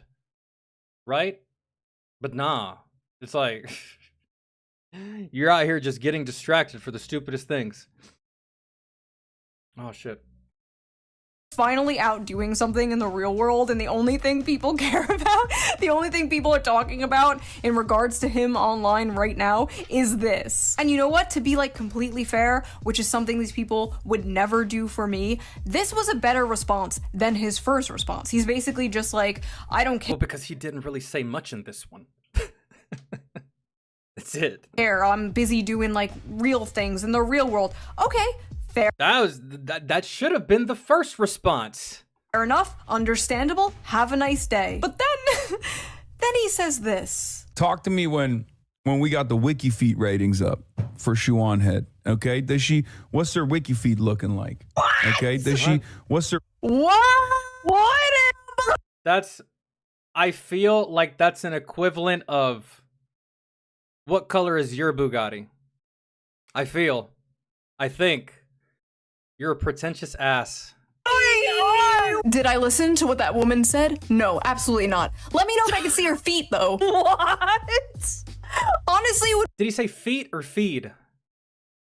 I don't know what wiki feed is. Never mind. be Giga Chat if it came from anyone funny or likable. Like, if the chatter didn't even bring it up, why did you bring up wiki?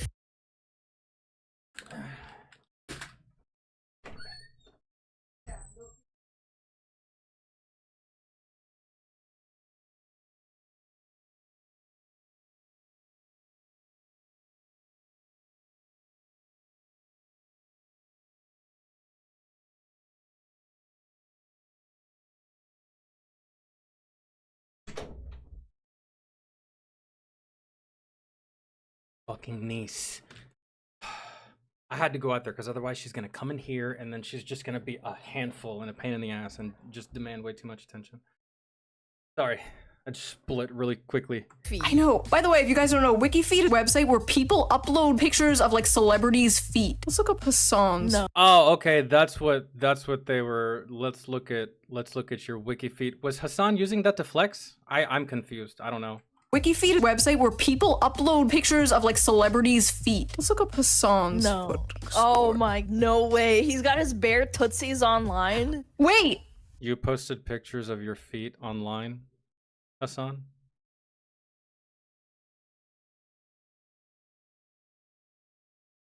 I could respect you more if you were just posting dick pics. I'm no stranger to that. Did that once. Never again. I was young. But your feet? Everyone has a thing, I guess. I have a higher feet score than Hassan. Is this what this is about? He's mad? He was flexing, so I was right. That is an equivalent of what color is your Bugatti? He's been foot mogged. By the way, never addressed anything you said. Never No. even attempted to refute a point you No. made. Just starts going on about like wiki feet. If I sold feet pics, if I sold pictures of my feet, would he use this as an insult? No, because he's Mr. Sex Positive, Mr. Sex Work is Real Work, Mr. Brothel Sex Boy. work, yeah. I'm making a difference, unlike Shu and her stupid video. Also, did you know she's stupid? She's stupid. Don't go watch the video. Don't go watch it, guys. She's stupid. Also, her feet are kind of nice looking. The craziest part about all of this was after his crash out and like after everyone was making fun of him, he gets on Twitter and he's like, I've yet to watch any of her content. Excuse me? So what the... You literally pulled a Watch Mojo. You pulled a Watch Mojo. You had a fucking crash out about a video without watching the video and then opened your mouth about the video without having watched it. That's exactly what Watch Mojo did in the comments section of a random YouTuber, and they looked foolish. It was embarrassing. It was cringe. the fuck are you basing? But hey, ladies, he's attractive, right? That's why y'all watch. Dumber than a box of goddamn rocks, but hey, that's what y'all are attracted to, I guess. Makes sense. Your ex-boyfriend probably has 4 felonies. No wonder you go after it's always the dummies. All of this on? How am I stupid? How do I change my politics? How am I just an emo girl that men fap to? Either A, he's lying and he has seen my content, or B, he has just blindly repeating things he's seen other people say. Or he has his subscribers watch the video for him and give him a brief summary, and that's what he speaks on. People either of the same intelligence, if not dumber than him, doing his research for him. And then that's what he presents as his response. I guarantee that's what he does. About me. Either way, it's pathetic. He's stuck between like wanting to be above it all. Ugh, I don't even know who that is. I'm out here doing the revolution and wanting to tear me down. But he can't do both. So as it stands right now, what he's saying is that he has literally never heard me speak. He just looked at me and went, "Woman online must be a whore." Yeah. Which honestly, not a bad guess. People should be more embarrassed, okay?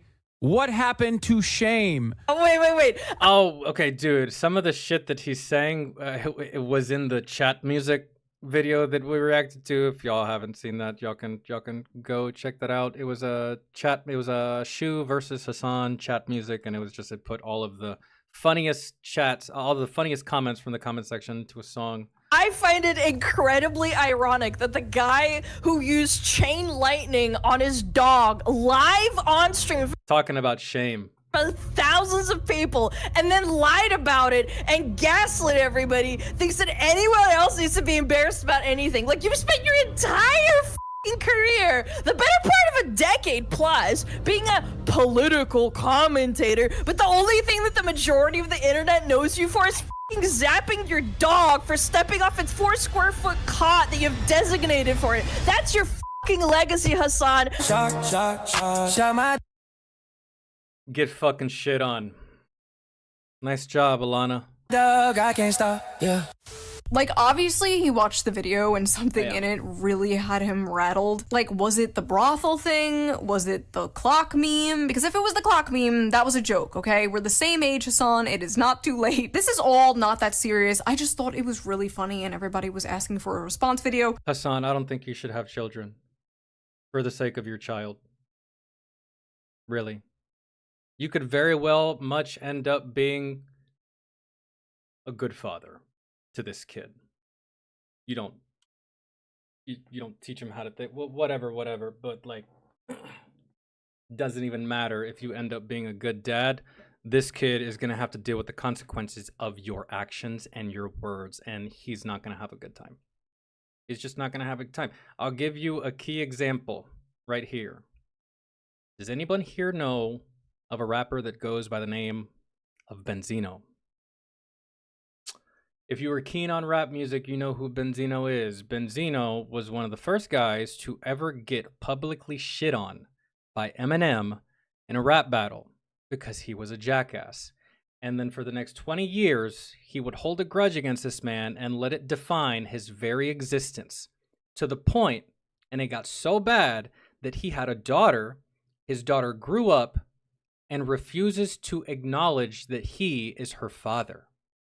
Because she is also trying to do music, and she does not want to get wrapped up or have any of her dreams dashed, or quite possibly anything detrimental to her career because of the past actions of her father. And she legit says that she doesn't tell people that Benzino is her dad.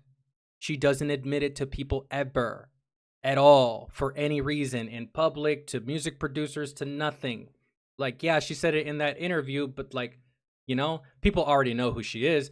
But if you don't know who she is, she will never tell you that that's her dad. Ever. That's the future for your child, Hassan. For real. Because if you were my dad, I would just lie. Like, nah, man, my dad died ages ago. He was doing some missionary work, and I don't know. For the Salvation Army, and he never came back.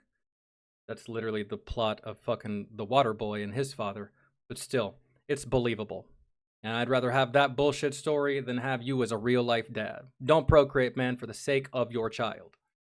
So there's your response video. I also just want to make it clear that if he responds, I will not be responding back unless it's something absolutely insane that requires a response. I refuse to get caught in the Hassan Piker content loop. I will leave that to the professional Hassan Piker farmers. There are people who have made diabolical wealth off of farming this guy, okay? I am but a humble culture war farmer. I am but a humble gender war farmer. And my crops are dying. I must get back to them. They're calling him the corniest man alive. Why do y'all all do this? This reminds me of the cringe-ass shit that LeBron James did whenever he was showing up to games, showing up to interviews, with a fucking Malcolm X book in his hand. Okay, LeBron. Right. Well, what are you trying to do? What are you trying to prove? Who are you trying to prove it to? Like, what? Like, he was literally carrying it around like a prop. I doubt he even fucking read it. It was like an accessory to him. Took it wherever he went and always pretended to be reading it. Man, we ain't stupid, LeBron. But you are. Like, that's so fucking cringe. Yo, thank you for the one, Terminated. The final boss of performative male feminism. The human, Brian Griffin. This is like when like a hot girl has like a video game controller and she's like licking it. She's like, yes, or like with the cat ears, the little Yes. headset with the cat ears. I this love is that there's not just one picture, it's two in different shots. So like, it's like, dude, can you just take a picture of me like holding it and then like putting it down on my like lap, solemnly looking out the window. I think that's it. There's only 2 minutes left. I think we covered everything we need to cover. I'm with Shu. Unless something else diabolical develops on this front, I don't need to watch part 2 or part 3 to this, if part 2 or part 3 exists. I think I'm good. I'm with Shu. Unless something else happens, I'm set. I'm fine. I'm not moving until she does. Or I'm not making a move until she does in regards to any of this. Was good. Shaka Khan, that's how that goes. Hassan, you're a fuckboy. Let's move on to the next video. Which is gonna be...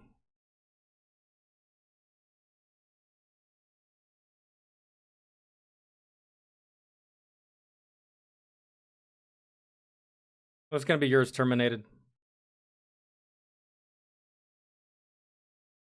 Yeah, but I'm gonna take a smoke break real quick. Shouldn't take me long. Oh, it's wartime stories.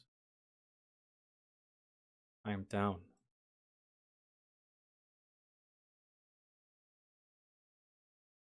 What the fuck?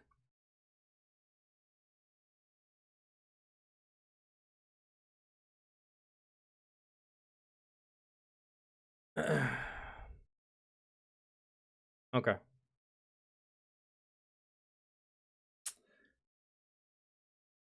Give me a moment. And then after Terminated's video, we can go into the public section.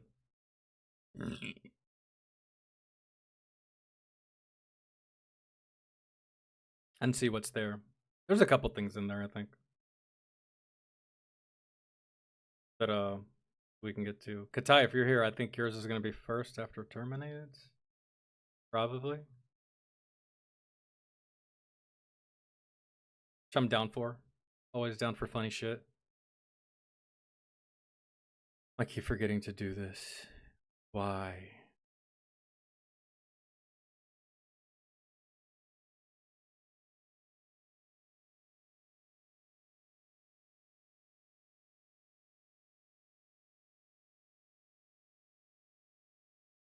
Geico helps tailor your coverage to fit your business and bottom line. So, Greg, how good's it feel to say... Fine. Look at her, using pull-ups training pants just like undies. I'm so proud. I'm a big kid now. I could have skipped it, but fuck you. I'm not letting you. Okay.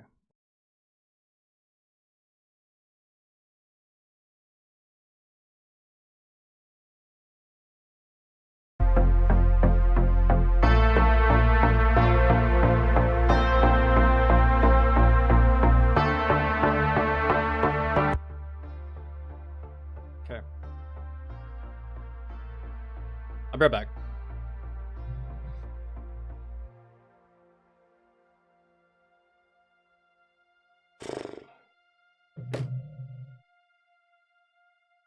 All right.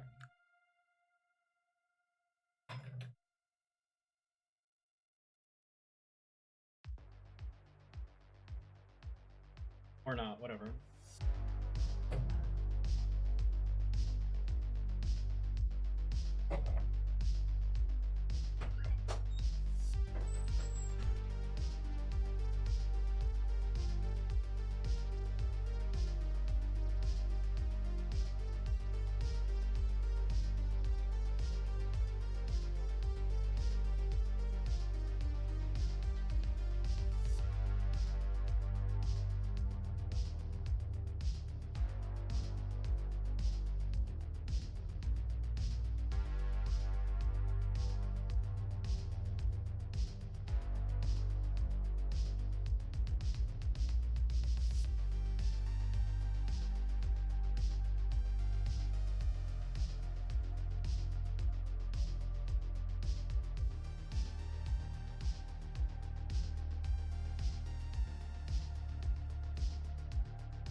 Damn, I didn't realize I left this on the screen. Alright. Alright, I believe this is by Wartime Story. Hold on.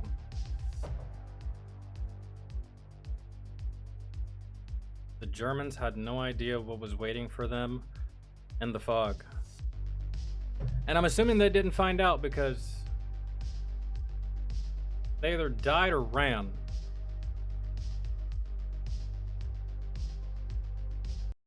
I'm assuming.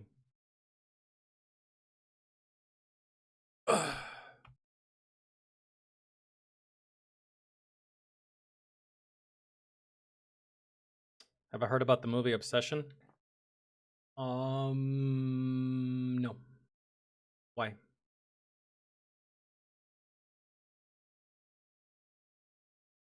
Is it about a crazy girl?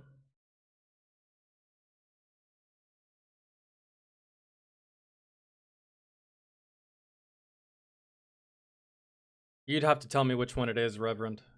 But we'll get there after this, because it should be the last patron request we have to do.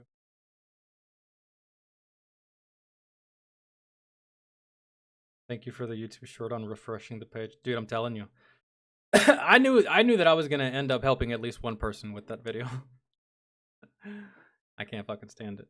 It's easier to do when I'm not streaming. I know that I just tried to do it just now. And obviously, it took some time because, I mean, I'm running this. Streaming takes up a good bit of processing. But when I'm not streaming, oh, dude, it's immediate. Refresh, done. That's it. I love it. Or like, it's even faster on my phone. It's damn near almost instant on my phone. Because I can just close open. And, yeah.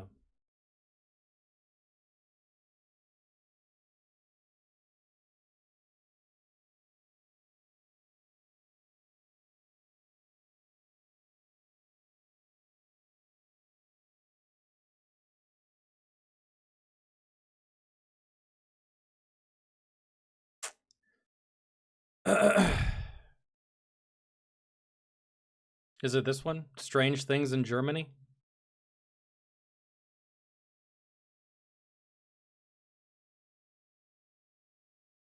It's a horror movie, and yes, so much worse. I mean, do I really need to see it? I feel like I've lived that. I'm kidding. I'll check out the trailer after this. Because if it's, I've actually seen quite a few movies about a very, very obsessed partner.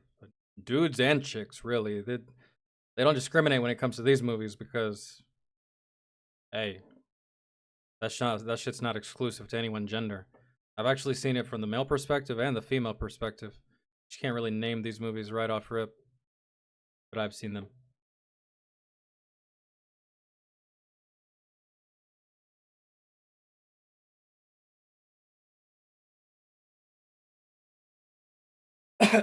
Terminated. I'm not watching a 46-minute video if you're not here. No? Which one is it? Oh, well then let me just click on the channel.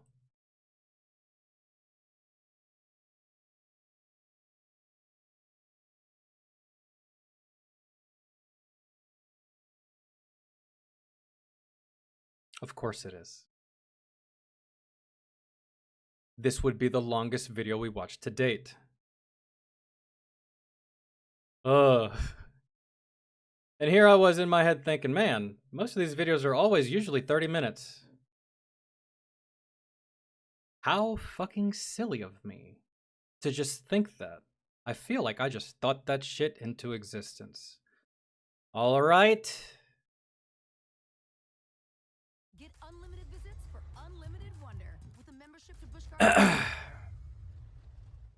I was really enjoying the 30-minute videos. I was like, oh, pretty good change of pace. This is like the perfect amount of time, actually. 30 minutes is actually perfect as far as time. I'm so naive.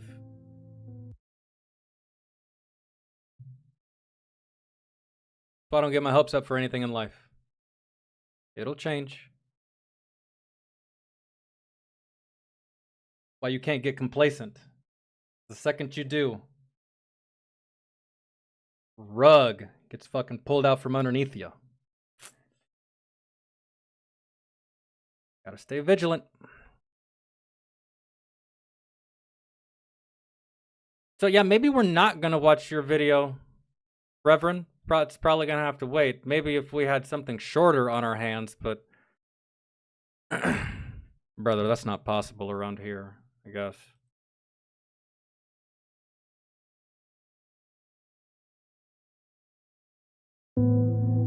I will be the first to admit that the main reason I went to church in boot camp was just to get away from my drill instructors for a few hours. Fuck yeah. Recruits who stayed back. No, wrong. Actually, for me, it was kind of different. For me, like, the drill sergeants kind of gave us, like, a little bit of leeway. We had to clean. I'd do laundry. I'd make sure everything was spotless in all of the barracks. But aside from that, we kind of just, you know, got to linger around, you know, just, like, sit around, talk. No sleeping. No sleeping's allowed. But there's no training on Sundays. Kind of just got to, you know, if you went to church, you didn't have to clean, right? But if you stayed, you got to clean, and we could clean faster than mass could happen. So once we were done cleaning, bro, we were low-key kind of just like chilling until everybody got back. And so, yeah, I didn't go to church in basic.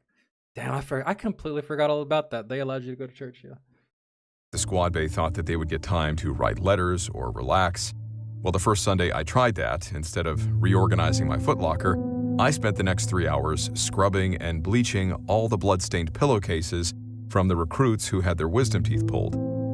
I grew up in church, but if I'm being honest, during my early adult years, most of which were spent in the Marines, I don't think I ever gave much serious thought to why I believed in God, beyond the fact that it was just something I was taught to believe in from a young age. But throughout my life, especially in the military, there were these small moments where coincidences just felt... I just had this uncanny sense that someone was looking out for me. But that was it, completely anecdotal. It wasn't until a few years ago that I started seriously exploring what faith was and searching for evidence to validate what I'd been told to just believe was true. In many cases, some of the things I was taught weren't true at all. The point being... There's a lot of times where, like, well, there was more than a handful of times where I thought to myself that I shouldn't have walked away from the encounter that I had just experienced, especially deployed. And especially when I got hit with an IED, that, dude, I really don't feel like any of us should have survived it. None of us. It should have been 4 casualties there. I just always chalked it up to they didn't make the bomb big enough or they buried it too deep. So it really just all depends on how deeply entrenched you already are into your faith whenever you have to stare death in the face or something happens to that effect. During my military career, my relationship with faith was marginal at best. Same. Most of the time, I only found myself thinking about God when I was about to jump out of an airplane or do something dangerous or... I never even thought about it then, to be 100% honest. Life-threatening, like a kid who only calls his dad when he's in trouble. As I've studied war history, I've noticed... I always felt that if I had to pray, I didn't train well enough. If I had to pray, that means I did something wrong. If I had to pray, that means I made a mistake and let the enemy get the best of me. Like, and I was not about to do that. I was like... I really was on my P's and Q's back then, man, and just religion just did not play a big factor, man. Like, this is all on me, and it's always ever only going to be on me, man. No one's coming to save me. No one's coming to help me. That there is no hope here, dude. I either do this or that's it. It's just like, it has to be us, right? It has to be you. This is the way I always looked at it. I was like, there's no one else behind the wheel here. That this isn't an uncommon trend with respect to faith. Yeah. There's an old battlefield proverb that says, there are no atheists in foxholes. Wherever this expression started, the phrase became more popular around the Second World War, more notably being quoted by President Eisenhower in 1954, a few years after, during the Cold War. But the idea behind it is, of course, much older than that, whether it's soldiers praying in trenches, sailors on sinking ships, ancient warriors calling out to their gods in combat. Now, to be clear, of course, the phrase isn't literally true. Plenty of non-religious people have fought and died in war. Many wars have and are still fought because of religion, and plenty of believers have even abandoned their faith because of what they've witnessed. The point I'm making here is that proverb about Yeah, dude, I will never kill for this. I don't see a point. It's to take a life because of this religion. It's never suited me. It's never tickled my fancy. It just seems so nonsensical to me. I gotta have a way bigger reason than simply what the fuck you believe is gonna happen to you after you die. That just does not even seem worth it to me. Ever. Ever. no atheists in foxholes, it points to something deeply human, that life is very precious. And when people are at the brink of death and beyond hope, they often reach out for meaning, comfort, or something greater than themselves. And nowhere has this struggle between faith, doubt, hope, and despair been more visible than in war. But imagine this. You're on the battlefield. Your back is against the wall. You're low on ammunition. You are literally on the precipice of finding out what happens when you die. And then something unbelievable happens. Not a lucky break, not reinforcements, at least not what you were expecting, but an army of supernatural beings appear and begin to fight alongside you. That may sound far-fetched, but according to men of the British Expeditionary Force who fought at the Battle of Mons in the opening days of the First World War, that is exactly what happened. This is their testimony, the true story of the Angels of Mons. Dude.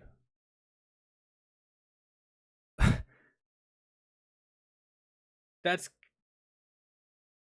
both scenarios are kind of awful because you either die there, which is terrible, but then if you live, you just experience something so incredibly extraordinary. Your life is going to be one boring, bland, fucking pale existence for the rest of time. You peaked here. You'll never see something like this again. No one's ever going to believe you. You can't prove it. It's just your word. Really, at the end of the day, how do you keep going after that? Right? Like, golly. It's just something so hard to wrap your head around. Like, you just saw something you were probably expecting to see after you died, but nah, you got to see it in real time, in living color. And so now I don't know how to proceed after this. Sir, I think I need an extended leave of absence, just a little bit.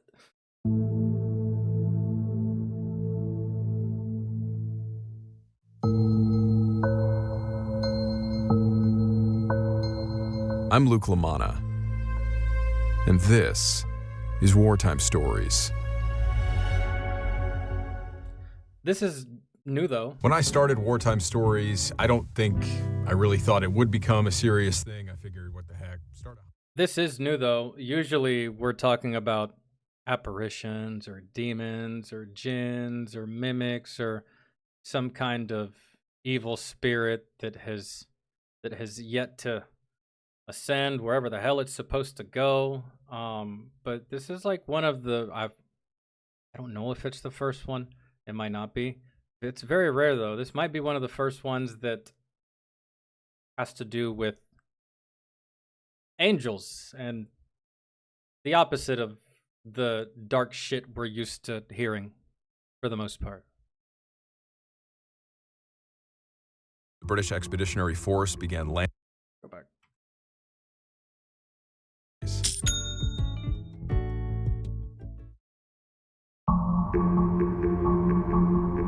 When the first men of the British Expeditionary Force began landing in France on August 15, 1914, the war was already moving in a dangerous direction for the Allies.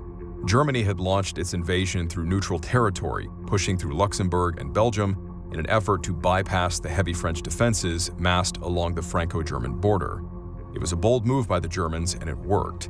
With their northeastern frontier suddenly exposed, the French were forced into a frantic scramble to reposition troops and support the badly outmatched Belgians.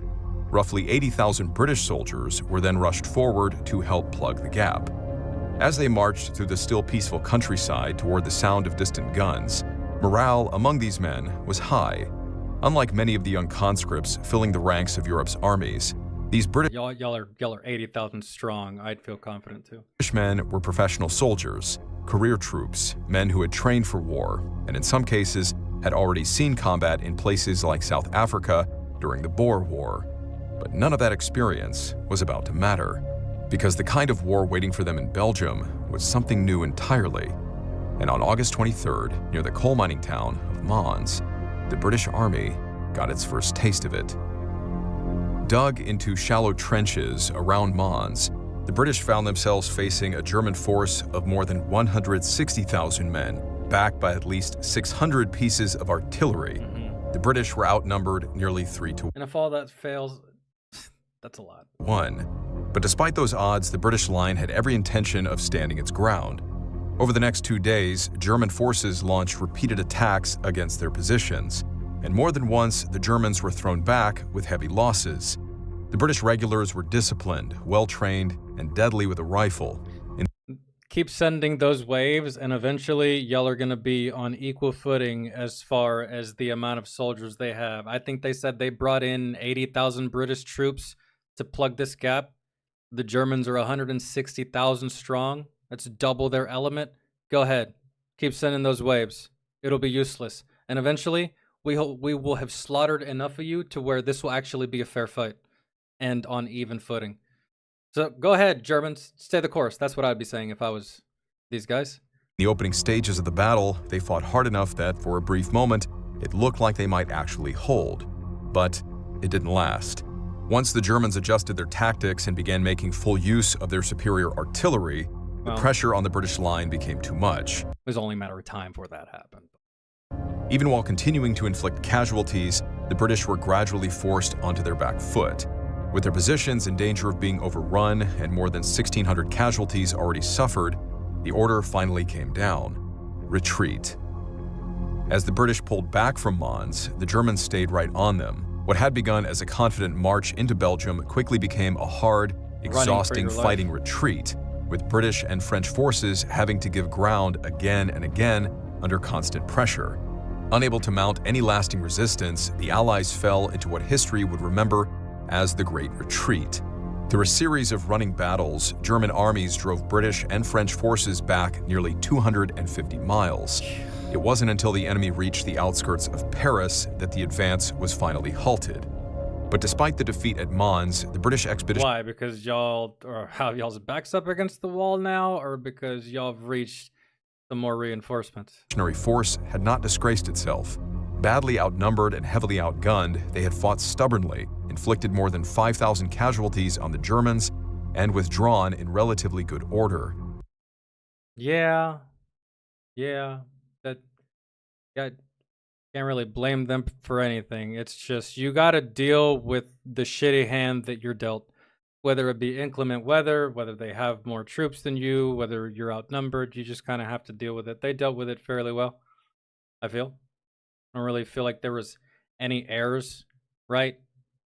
Once the body count got to 1,000, they were like, yeah, that's it. You know, Hitler lost 5,000. Or not, who was it? Germans lost 5,000. I don't think Hitler was there yet. The First World War. The Germans lost 5,000.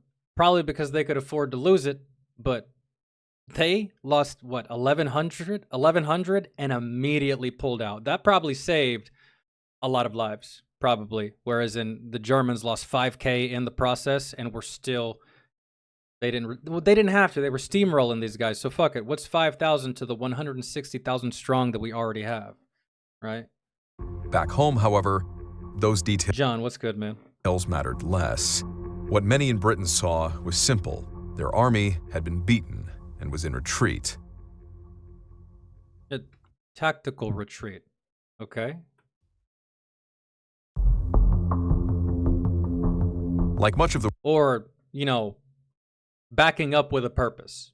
if you don't want to call it tactical retreat. You know what I mean? But in the midst of your retreat, a well-trained group is going to be planning while they're retreating. What, you think they're just fucking, they just backpedaled 250 miles and didn't discuss a plan? Come on now. World, the British public had expected the war in Europe to be over within a matter of weeks. There would be a few grand battles, some bloodshed, and then everyone would be home by Christmas of 1914. That, at least, was what many governments had been telling both their soldiers and their citizens. Lies. But after Mons and those first brutal clashes, it became clear that this war was something else entirely. Armed with machine guns, poison gas, and long-range artillery, the armies of Europe tore into one another and gradually settled into a deadlock along the Western Front. This was not going to be short, and it was not going to be clean. As 1914 gave way to 1915, much of the early It's going to be slow and very brutal and bloody, probably. enthusiasm in Britain had begun to fade. It looked as though the Germans had the Allies on the ropes, and entire generations of young men had already been killed or wounded, with no clear end in sight. Then, in spring of 1915, a series of strange stories began making waves in the British press. According to these articles, soldiers at the Battle of Mons had witnessed something extraordinary. Something the soldiers believed was supernatural.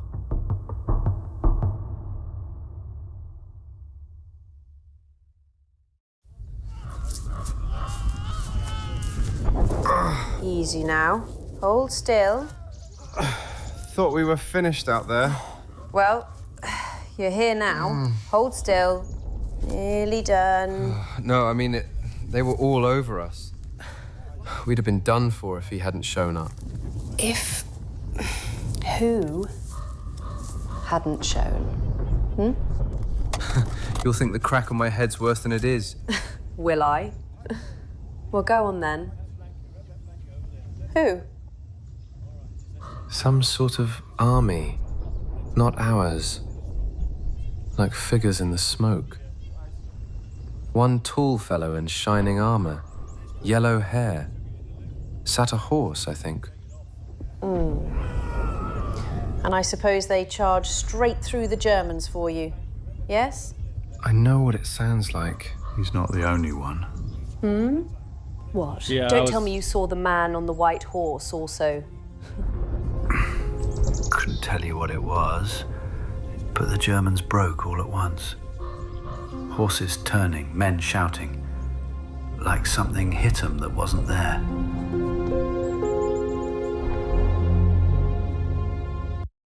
A blonde, muscular dude on a horse.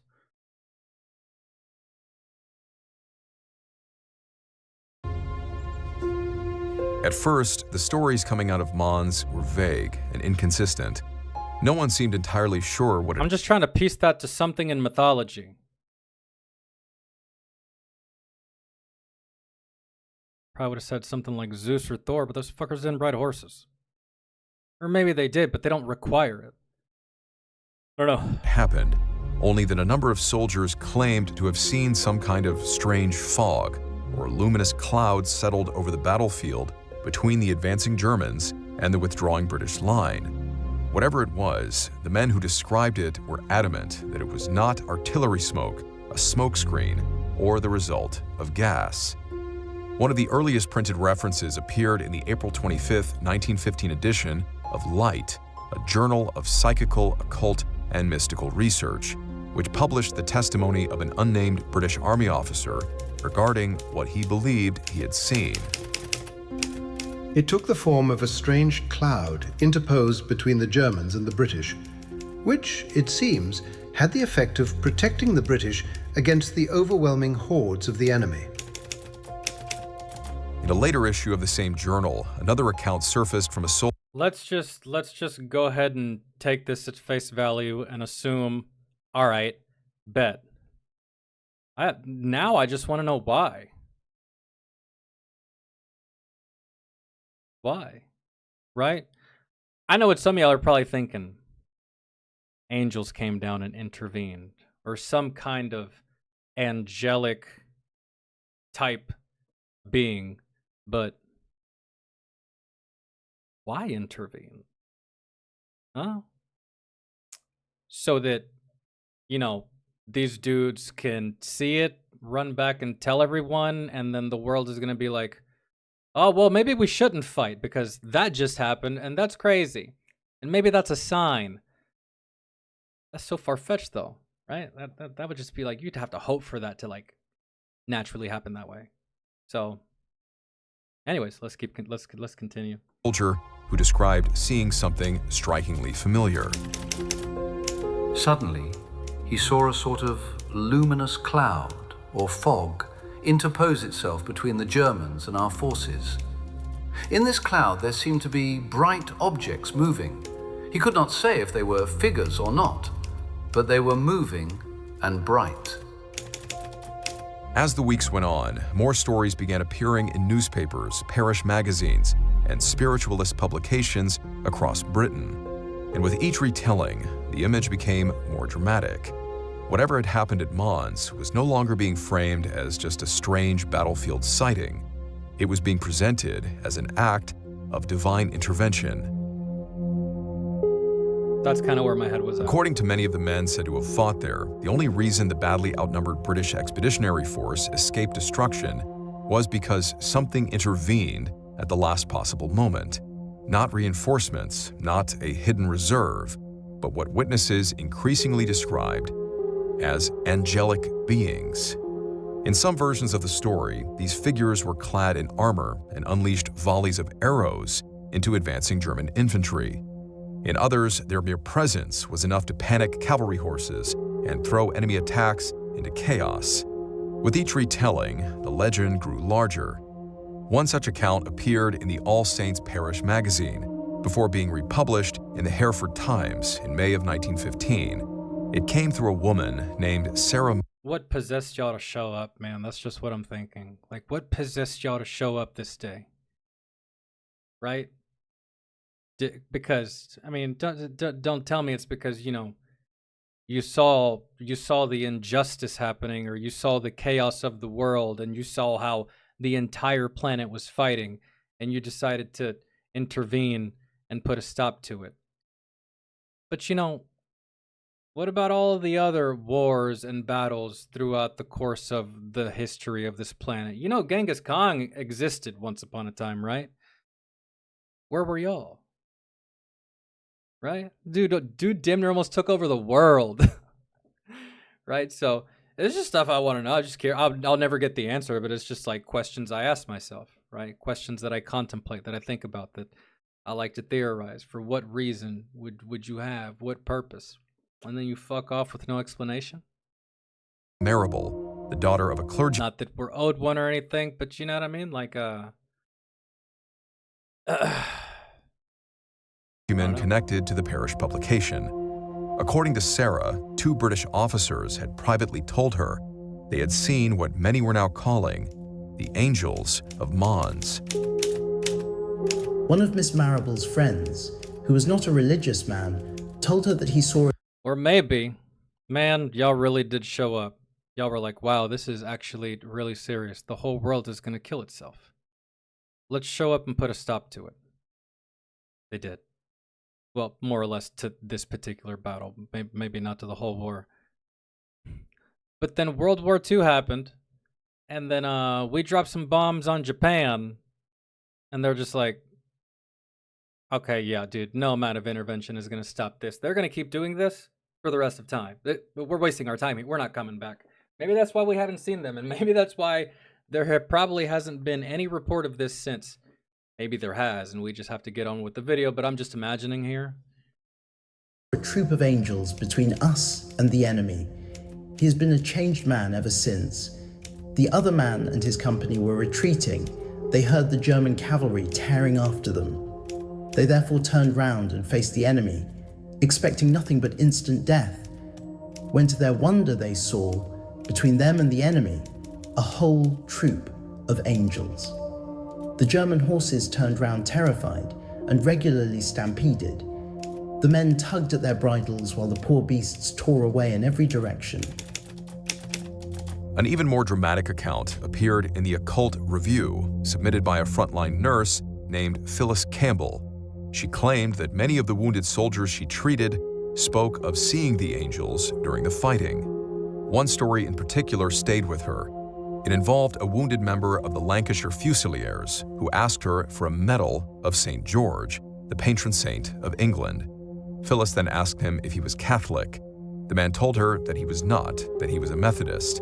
But according to him, denomination had little to do with it, because during the battle, he believed that he had seen St. George himself riding into combat alongside British troops. The next minute, he said, comes this funny cloud of light, and when it clears off, there's a... And guys, this is multiple accounts from multiple different soldiers, right? I get that they're in combat. Believe me, I know. And I know the feeling of being very, very close to death. But for all these guys to have seen like the bright light at the end of the tunnel at the same time, but in this case, it's not even a bright light. They're not about to die. They are seeing a completely different light altogether. They're all describing the same thing. You really think these guys have any inclination or any to troll at this point? They just got saved by something that they can't explain. Come on, man. Tall man with yellow hair, in golden armor on a white horse, holding his sword up, and his mouth... Believe what you want, but the Germans lost that day, and it wasn't to the British. So explain that. I don't know. Mouth open as if he was saying, "Come on, boys, I'll put the kibosh on the devils." Then before you could say knife, the Germans had turned, and we were after them, fighting like 90. As more and more stories piled up, they were published and republished by independent journals, parish magazines, and major newspapers across Britain. And with each new version that made the rounds, the religious symbolism became more pronounced. What began as reports of a strange fog shielding British troops soon evolved into claims that St. George, the Archangel Michael, and even Joan of Arc had appeared on the battlefield, leading ranks of angels against the Germans. There were that right there. Okay, we're just like, that's just how shit naturally evolves when it goes from person to person and the story goes from ear to ear and word of mouth to word of mouth. Naturally, it's going to get over sensationalized and evolve, and there's probably going to be a lot of shit that's added that just simply isn't true. But the fact of the matter is that some divine shit happened. I don't know, man. Put whatever wallpaper you want on it. So, even rumors that many of the German dead had been found killed by arrows rather than bullets. Was just about to ask that. I was like, couldn't you check their wounds on these? Yeah. Bullets or shell fragments.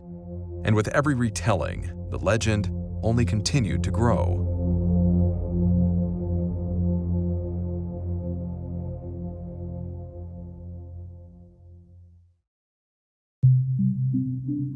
The origins of this next account are a little murky, though it was said to have come from a member of the Coldstream Guards during the retreat that followed Mons. Like so many others, his unit had also been pushed to the limit, exhausted, disoriented, and marching through the night under constant pressure. According to the story, that is when help arrived. Out of the darkness came a woman, described as glowing brightly, dressed in white. John, that reminds me of the ghost pilot. There was like one flight that went down, and then the pilot, mainly the pilot, was just showing up on random flights and flat out disappearing in people's faces. Like in front of them. Like they saw him and then they didn't. Just vanished in front of their eyeballs. Not like walked around the corner, not like went in the bathroom and then he's gone. No, like in their face. It's crazy. With a golden band around her head. The airline refused to acknowledge it for years. She said nothing. She simply motioned for the stunned soldiers to follow. After trailing her through the early morning fog, the guards were led to a sunken road, which they then followed back to the safety of their own lines. The strange part, according to later retellings, was that this road could never be located again on any map of the area. And by now, the stories were no longer limited to British witnesses alone. Probably German, too. Some reports claimed that German soldiers had seen the very same things. 'Cause they According didn't all to a die. number of newspapers at the time, including the Manchester Guardian, Daily Mail, and The Observer, German prisoners taken after the battle were asking British troops about the strange things they believed they had witnessed at Mons. That's so crazy, but it's also kind of funny. Like, y'all were literally just about to kill each other, and y'all should hate each other in this moment. You're a POW. But instead, you're just like, hey, man, did you see what I saw? Because that was crazy, right? Like, I don't think anybody's going to believe me, but if we tell them together, they'll believe us, I think, right? They're not even talking about the war anymore. It's just like, did you see that shit? In one widely repeated account, a wounded British soldier lying in the hospital reportedly told a nurse that German prisoners kept asking about a large force of troops they believed had appeared behind British lines. The nurse asked what he meant. The soldier replied, "They kept saying, how could we break through your lines when you had thousands of troops behind you?" He told them they must be joking, because in reality, it was only their thin British line and nothing behind them at all. In another story, I really thought that it was like more than just like a thin, well, 80. They did have 80K, right? 80,000 troops, but they had it probably was a thin line actually, man. They probably had to cover a lot of ground. It's not like you could have stacked anything behind something or stacked soldiers behind soldiers. Not a good way to do it anyways, but all right. Yeah, so there's probably cases here of like some of these British soldiers were probably just like aiming down range, getting ready to fight these Germans, and they probably don't see it, but these Germans are just like, dude, holy shit, I didn't know there was that many of them. What the fuck? We got a bad scouting report here. And the British are none the wiser. They probably don't even know that they have this majestic ass army behind them. That's how he's describing it.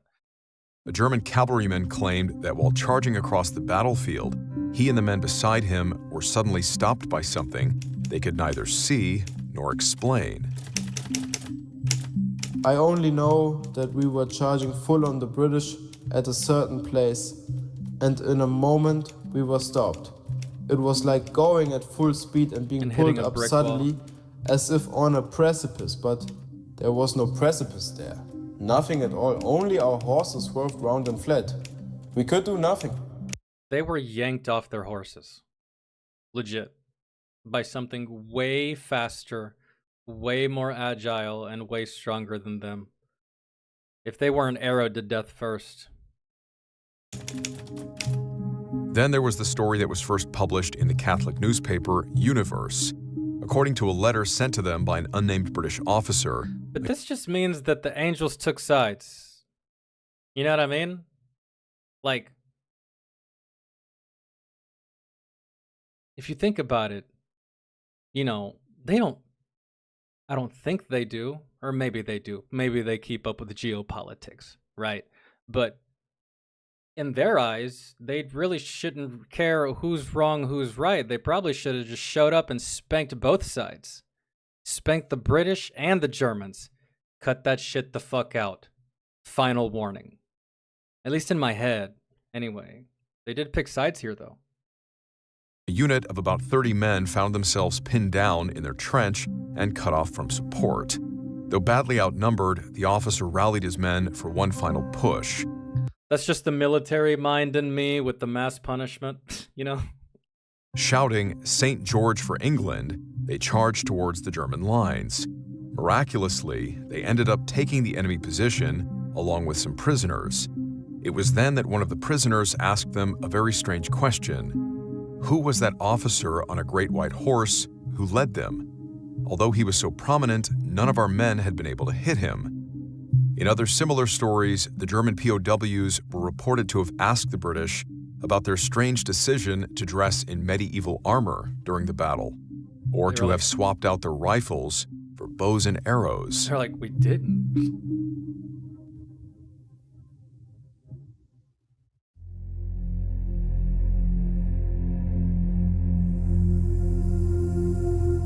Within a matter of weeks, the story of the Angel of Mons had given British morale a much-needed jolt.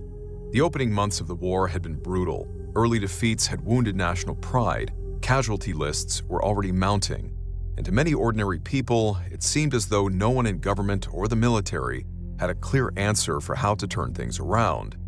But for those who believed the stories, none of that mattered now. Divine providence, they felt, had chosen a side.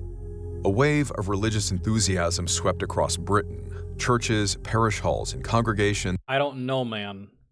That's like, in my head, I really wouldn't let that be the catalyst for any decision. Like, oh, fuck it. We're good to go even if it's a bad idea because we got God on our side. Don't do it like that, man. Just typically you don't win the lottery twice, and typically you don't get struck by lightning twice, right? So yeah, I'm happy for y'all, but don't let this go to your head and quite possibly, because I don't know what's gonna happen, but something amazing like that, I would not bank on that happening again. Just in my mind, like, that was crazy, that's insane, that's amazing, but I feel like that's a fluke. I feel like that'll never happen again. And if we go back out there, it might not be the same story as last. Just proceed with caution, and let's keep within the realm of military tactics and not let Jesus take the complete wheel. So just play it smart. Filled with people eager to hear fresh accounts of these ghostly defenders said to be fighting at the front. Clergymen across the country seized on the moment. Through passionate sermons, they gave the war a deeper meaning. It was no longer framed as simply a struggle for king, country, and empire. To many, it had now become a sacred cause, one guided by God, much like the visions that were said to have inspired Joan of Arc. Now I feel like y'all are grifting, really, for the most part. Like, that is this modern times version of these mega preachers. You know, the ones that for some odd reason require a private jet and a mansion and alligator shoes and a Rolls Royce. You know, those guys. Kind of feel like that's what just happened there, really. Let's just hijack this. Centuries earlier. Hopefully they didn't make a profit. Empire. But there's always profit to be made. To many, it had now become a sacred cause, one guided by God, much like the visions that were said to have inspired Joan of Arc centuries earlier.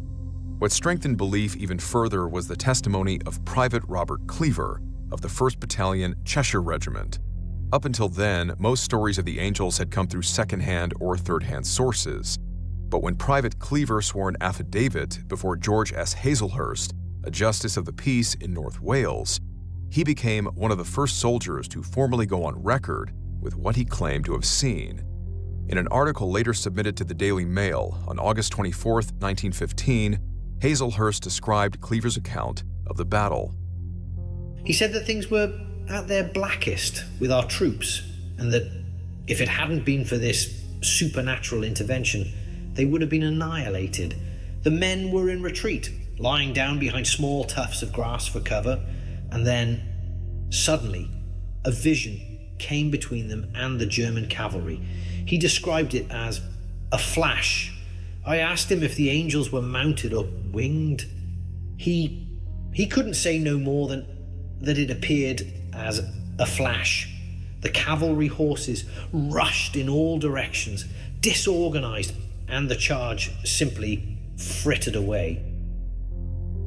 Spiritualist magazines and fringe journals ran with Private Cleaver's testimony, often presenting it as established fact. From there, smaller church publications and local newsletters helped spread the story even further. With every reprinting, the legend reached new audiences. For many believers, Cleaver's sworn statement was the proof they had been waiting for. To them, it confirmed that heavenly forces had intervened at the Battle of Mons. But in the Yeah, but... And why haven't they come back? Why? Maybe it's because... maybe they just show up to, like, the worst events of mankind, and maybe we're not the only mankind in the universe. Only they would know, right? We'll never meet these people, but I do believe that there's other sentient beings out there. It's not just us, right? But it seems to me like these fuckers can just appear and they can teleport. And if they can, then space travel is not that hard. Not that big of a thing. So it's almost like in the movie Avengers Endgame where War Machine's like, you know, we really could have used your help. We were getting our asses kicked. Where were you, Captain Marvel? And she's like, well, this is not not every universe has an Avengers. I can't be everywhere at once. I had to help everyone. So maybe that's the case with them. Why haven't they come back? Why didn't they show up prior to this? Because there's been several other cataclysmic events over the course of time that really could have used their intervention. I'll tell you that. So maybe it's because they're busy. Or maybe it's because they don't want to come back, because we're always on the verge of killing each other, and they probably realize that it's something that they can't stop. They tried. They were like, let's show them something they've never seen before, and, you know, maybe this will make them change their ways. Nope, not really. Middle of all this religious fervor was a man named Arthur Machen. Unlike many of his fellow citizens, Machen was not buying into the Angel of Mon's story. It wasn't just that he doubted claims of divine intervention. It was that he couldn't shake the feeling that the whole thing sounded strangely familiar.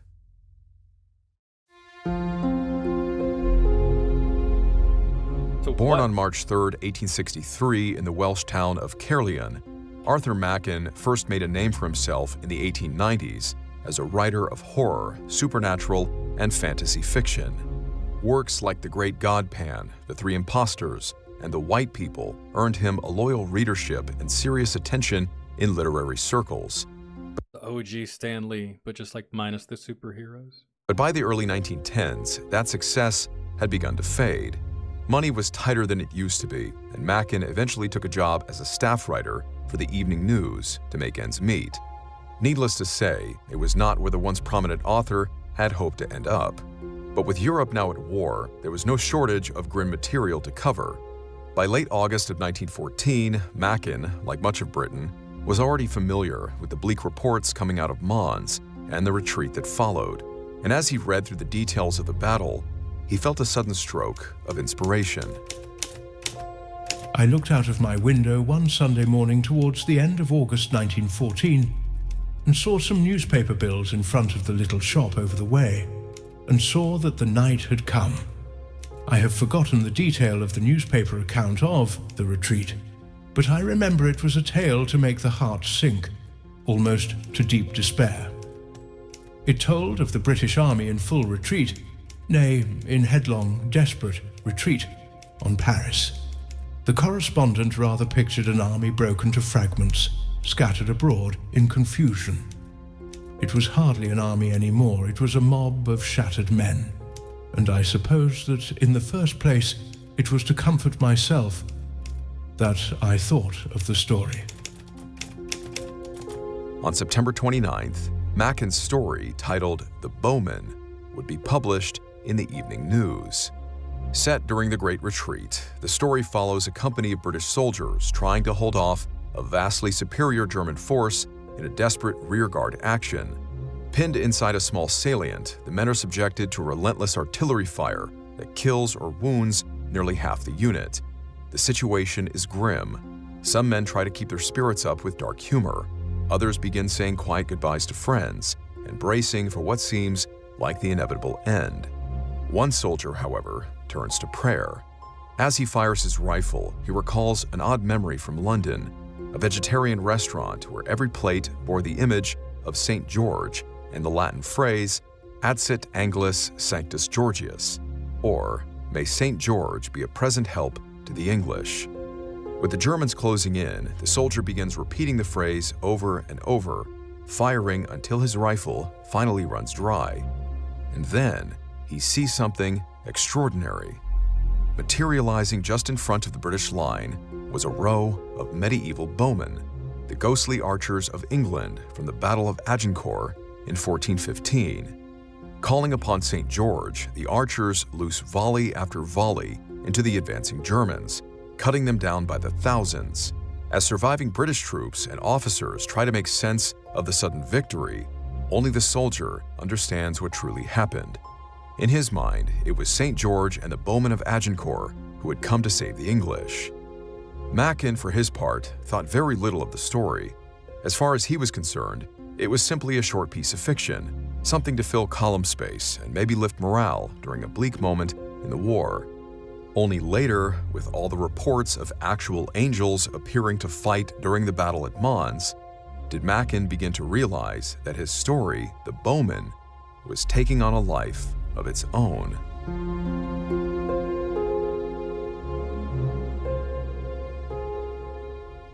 I was gonna say, you motherfuckers ripped it, but...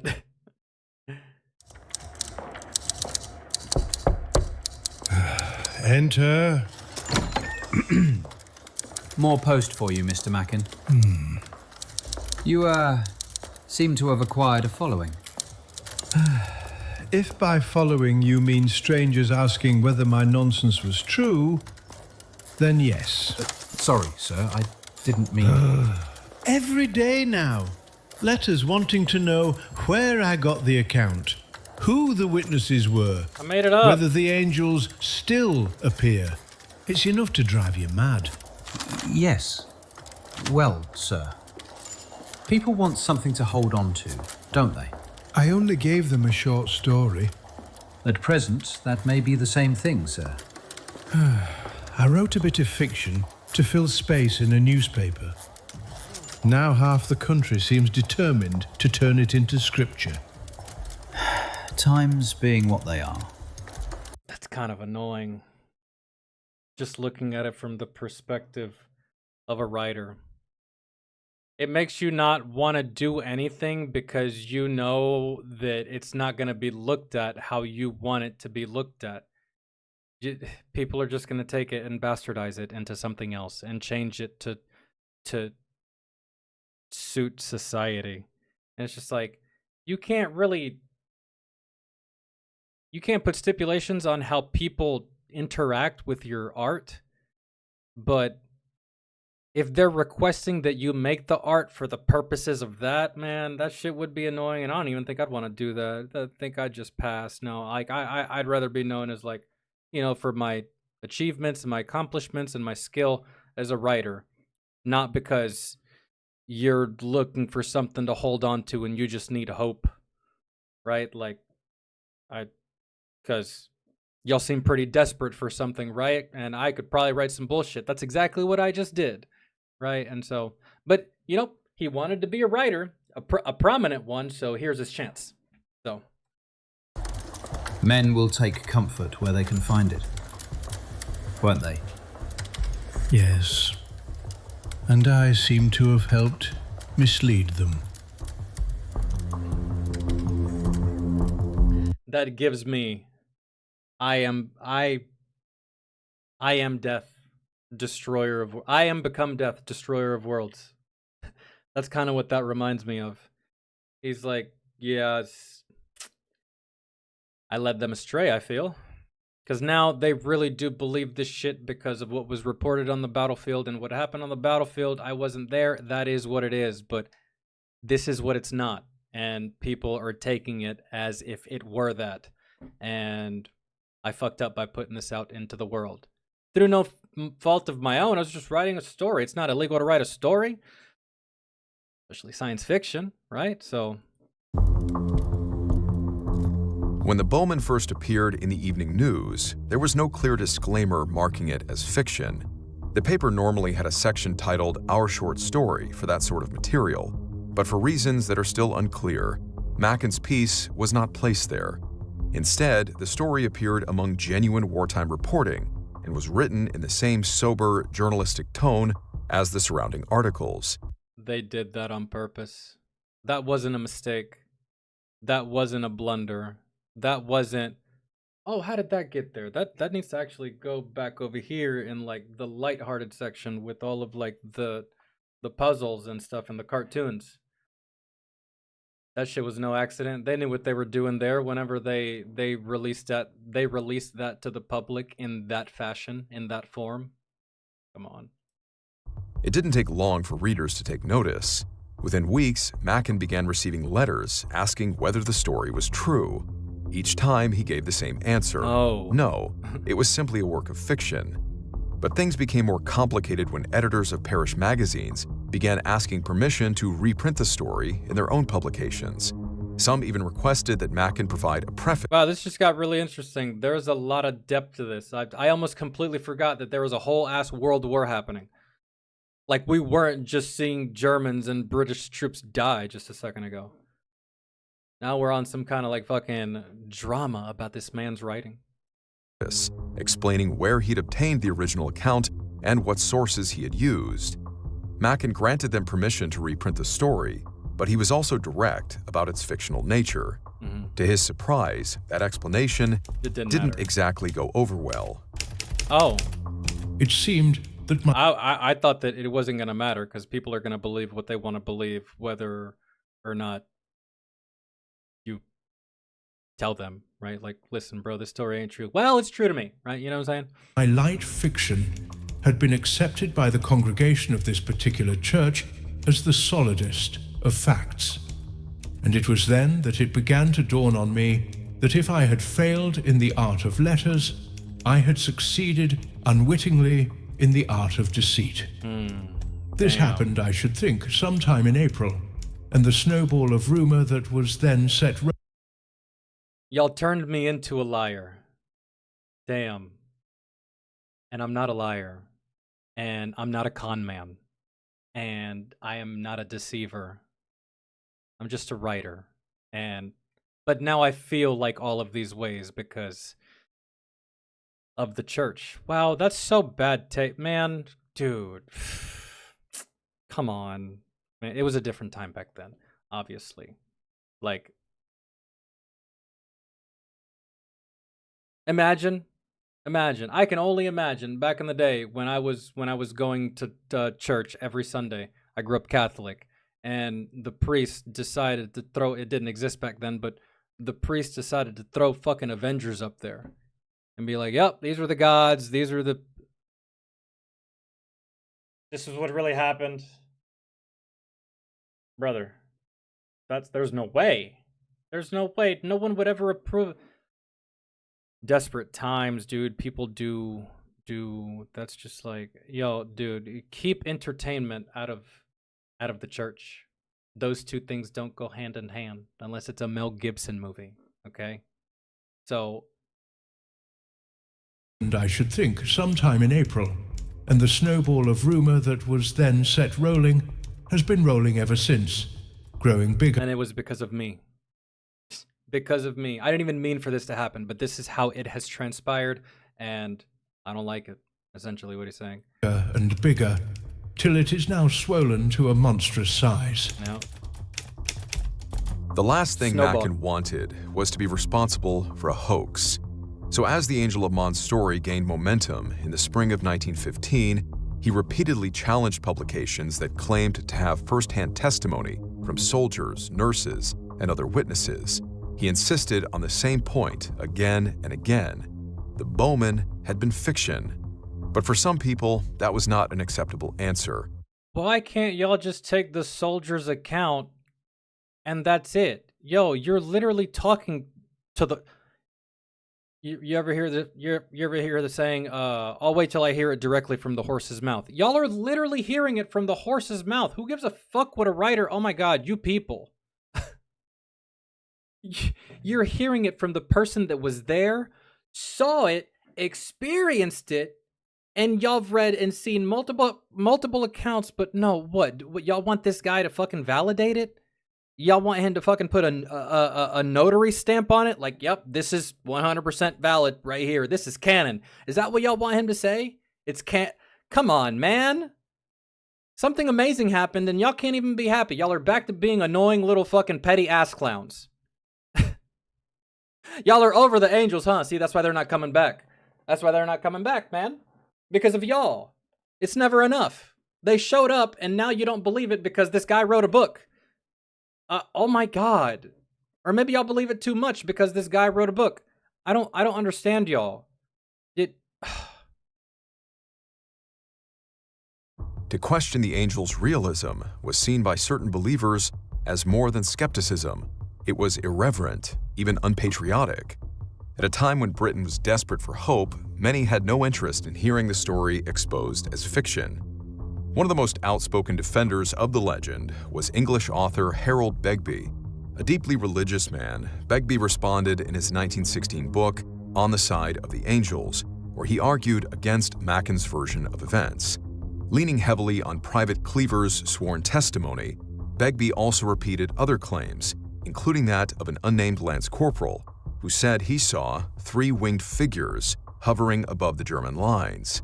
Begbie even suggested that Mackin, despite believing he invented the story, may have somehow tapped into real supernatural events through telepathy.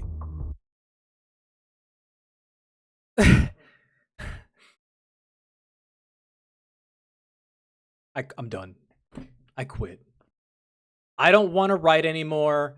I'm no longer a writer. Guys, ladies and gentlemen, around the world, I'm now a plumber. Okay? You want me to come fix your sink? I'm not a writer. I'm not. Just stop seeing me as a writer. Stop asking me to talk about writing. That's no longer my profession. I quit. I retired. That's not my occupation. You need your sink fixed? Cool. You don't? Fuck out of here. I don't want to play this game with y'all anymore. This is too much. This is so like, golly. Begbie even suggested that Mackin, despite believing he invented the story, may have somehow tapped into real supernatural events through telepathy. Mackin was not persuaded. To him, Begbie's book, like most angel accounts then circulating, rested almost entirely on second-hand and third-hand testimony. He also suspected Begbie was profiting from the popular craze, more than defending any genuine truth.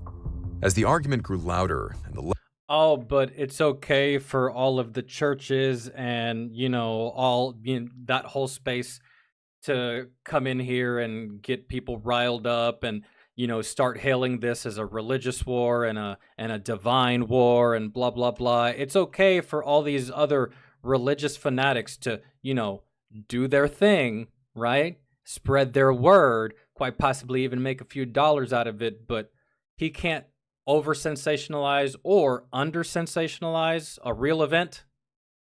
Come on, man.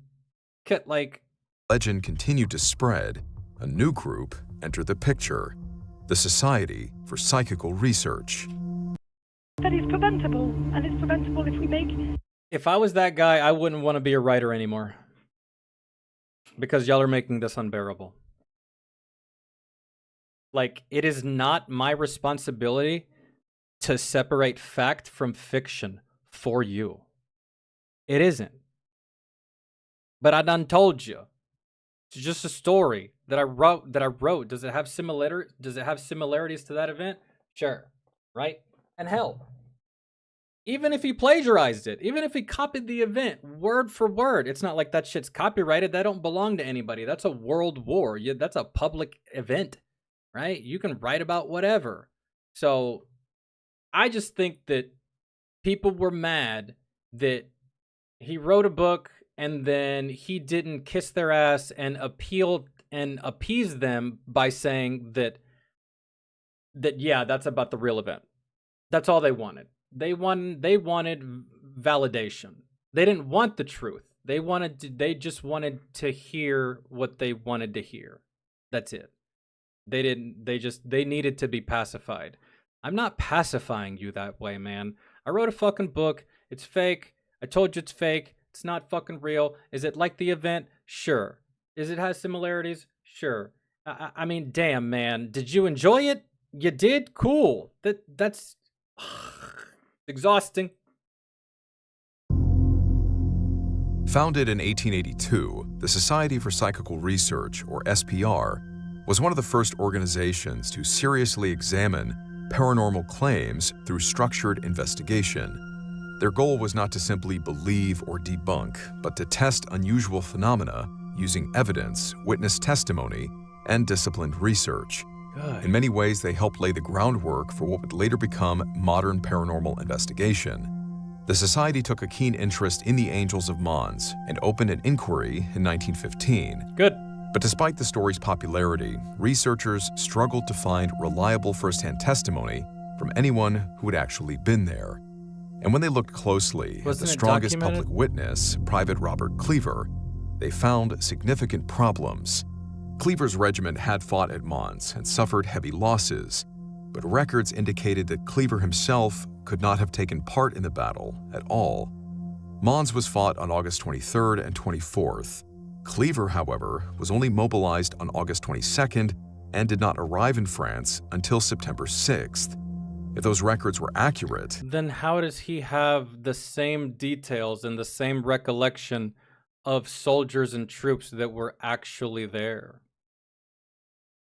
Maybe he could have waited until those statements were made public, but that doesn't work because he was the first. Wasn't he the first one to say something? Right? So how can he be the first one to say something if he wasn't there? And had he waited for the information to come out, that means that someone beat him to it, which would then not make him the guy. Let's keep on. he had not even witnessed the battle he claimed to describe. With first-hand testimony scarce and with key testimony now in doubt, the SPR issued a statement on the matter. We have received none at all, and of testimony at second hand, we have none that would justify us in assuming the occurrence of any supernormal phenomenon. The Society went on to state that the battlefield visions circulating through the spring and summer of 1915 prove on investigation to be founded on mere rumor and cannot be traced to any authoritative source. Brother, I don't even understand how. I think this book and everyone's reliance on this little short story that was written just fucked everything. Really. Y'all muddied the waters with y'all's bullshit. I believe there's some validity to this.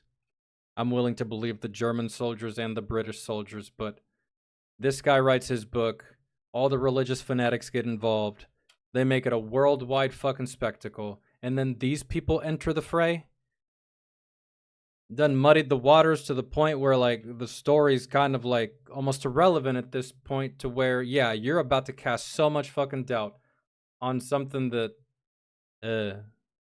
That was a significant conclusion, especially considering this was not a group of hardened cynics looking to dismiss the supernatural out of hand.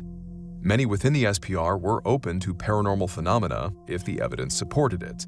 So for them to reach that verdict carried real weight. But that doesn't necessarily mean soldiers at Mons saw nothing unusual, because by many accounts, men on that battlefield really were experiencing strange visions during the fighting. Even after holding off a vastly superior force for 2 full days, the British soldiers had little chance to rest once they withdrew from Mons. The Germans stayed close behind them, nipping at their heels. So whenever exhausted troops thought they might finally get a chance to sit down or grab an hour of sleep, officers and NCOs were often calling them back into line to throw together yet another last-minute defense. That cycle of fighting, marching, and retreating continued throughout much of the 250-mile withdrawal to Paris. and it does take a toll on your mental. The wake up, go to sleep, wake up, go to sleep. Sometimes you just say fucking and don't go to sleep. It's not even worth it. Yeah. And dude, believe me, I've been there. The lack of sleep, you just can't sleep. Right? I've been there, and I'm no stranger to hallucinating some shit, right? But I never saw shit like that. And my buddies never saw shit. We didn't see the same shit. Mental exhaustion affects people differently. How the hell are these guys the same amount of mentally exhausted, but they're all seeing the same damn thing? Isn't that in itself kind of a coincidence, right? Because your mental exhaustion is different than my mental exhaustion. So if we go out into the desert and we start seeing mirages, do you honestly think that we're both going to see the same thing? No, you might see a McDonald's, I might see the fucking beach.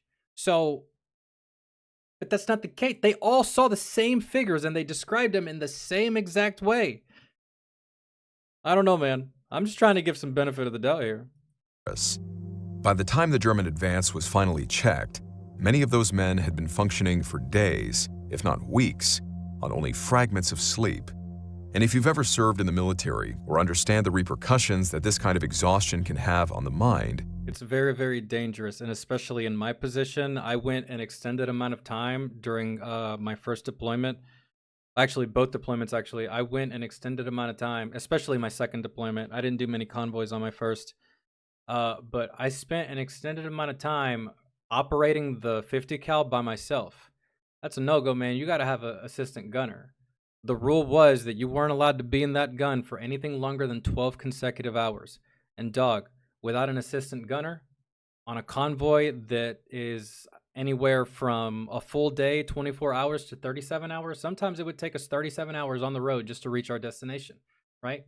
And there I was for 37 hours in that turret, right? And when I was young and spunky, I was like, I'm fucking tough. I can deal with this. Fucking sleep when you're dead. Blah, blah. Just grit my teeth and bear it. I'm no bitch, right? I was tired and I did complain under my breath, but I still did it, right? That's so highly dangerous because the last thing you want to be behind a 50 caliber machine gun is not good up here, because I hallucinate some shit and fuck around and kill a civilian. I hallucinate some shit, fuck around and shoot a child. I hallucinate some shit, I fuck around and pull that trigger thinking that I'm shooting at the enemy and I'm not. Jail. Career over. Just gone, man. Like I never existed. So it's so dangerous to, yeah, and to just continue fighting like that, it definitely takes some resolve. You can probably see where this is going. These British men wouldn't be the first soldiers to report seeing things that weren't actually there. This phenomenon was even studied by the US military during the Vietnam War with regard to the effects. Okay, well, I really hope y'all explain on how they're all seeing the same thing. I mean, because what you're telling me is that the brains of all these men are like what happens when two ladies live together. Have you ever seen like two ladies, their periods sync up, like their menstrual cycle? I've seen that so many times, like two women living together. Maybe like I saw it with like this girl and her college roommate. That when they moved in, it was not a thing. But then eventually their menstrual cycles started at the same time. Like they synced up. They were both on their cycles at the same fucking time. Are you telling me? Are you telling me that was the brain of these men? I don't know, man. That new starlight scopes were having on tired soldiers in combat. But instead of seeing heavenly angels, those men described seeing horrible creatures they called demons. Trippy doesn't even begin to cover it. And regardless of what they actually saw, the men fighting at Mons were almost certainly feeling the same effects. In her 1915 book, The Crucible, Mabel Collins included testimony from a young lieutenant who had taken part in the Battle of Mons and the retreat that followed. I had the most amazing hallucinations marching at night. So I was fast asleep, I think. Everyone was reeling about the road and seeing things. I saw all sorts of things. Enormous men walking towards me, and lights and chairs and things in the road. That unnamed officer was far from the only man to describe strange visions during the retreat. Other soldiers later recalled their own brushes with exhaustion, confusion, and things seen in the half-state between waking and sleep. Writing in his 1933 memoir, Old Soldiers Never Die, Frank Richards, who served in the Royal Welsh Fusiliers, had this to say when reflecting on the Angels of Mons. If any angels were seen on the retirement, they were seen that night. March, march, for hour after hour, without a halt. We were now breaking into the 5th day of continuous marching, with practically no sleep in between. Stevens said, "There's a fine castle there, see?" pointing to one side of the road. But there was nothing there. Very nearly everyone was seeing things. We were all so dead beat.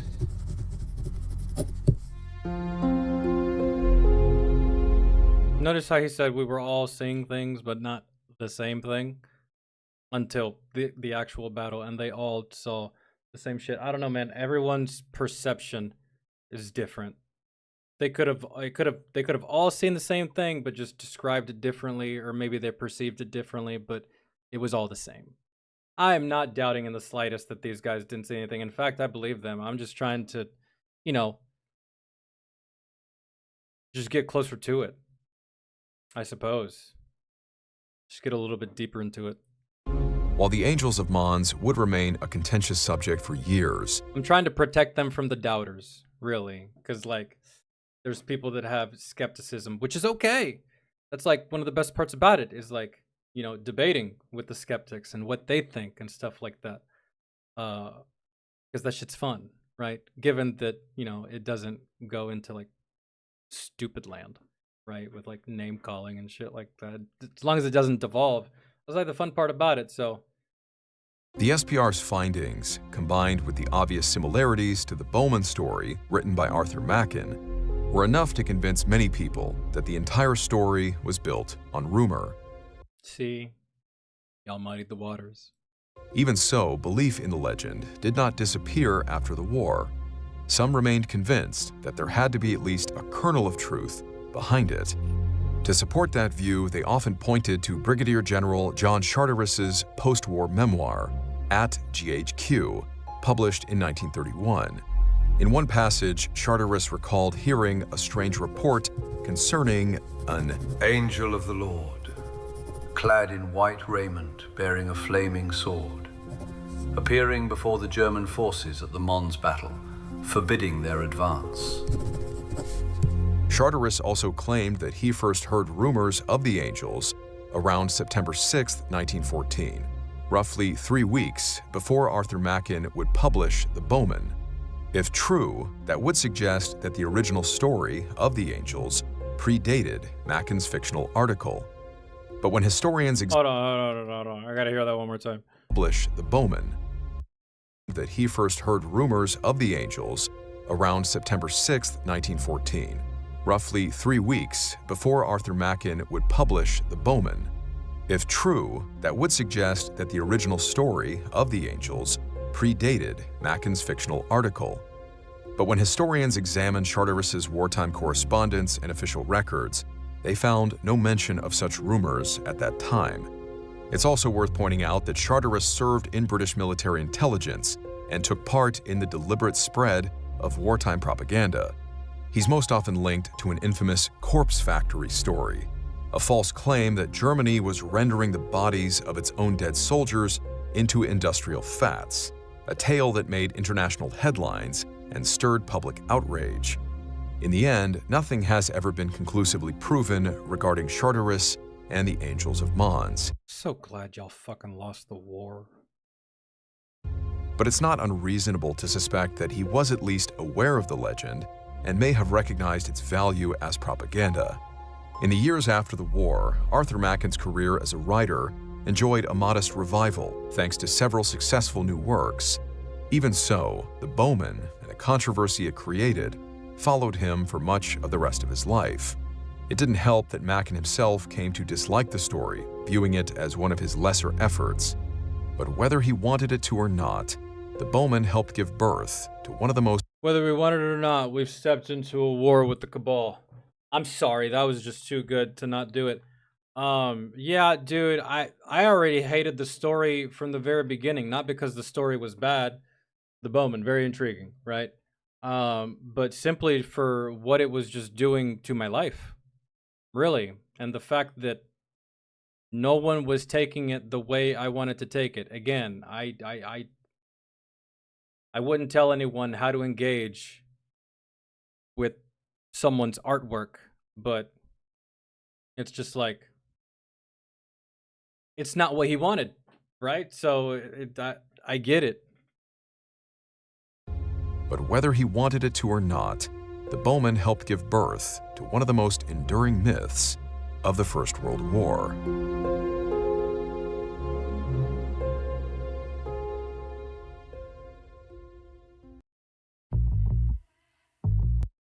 What do you guys think so far?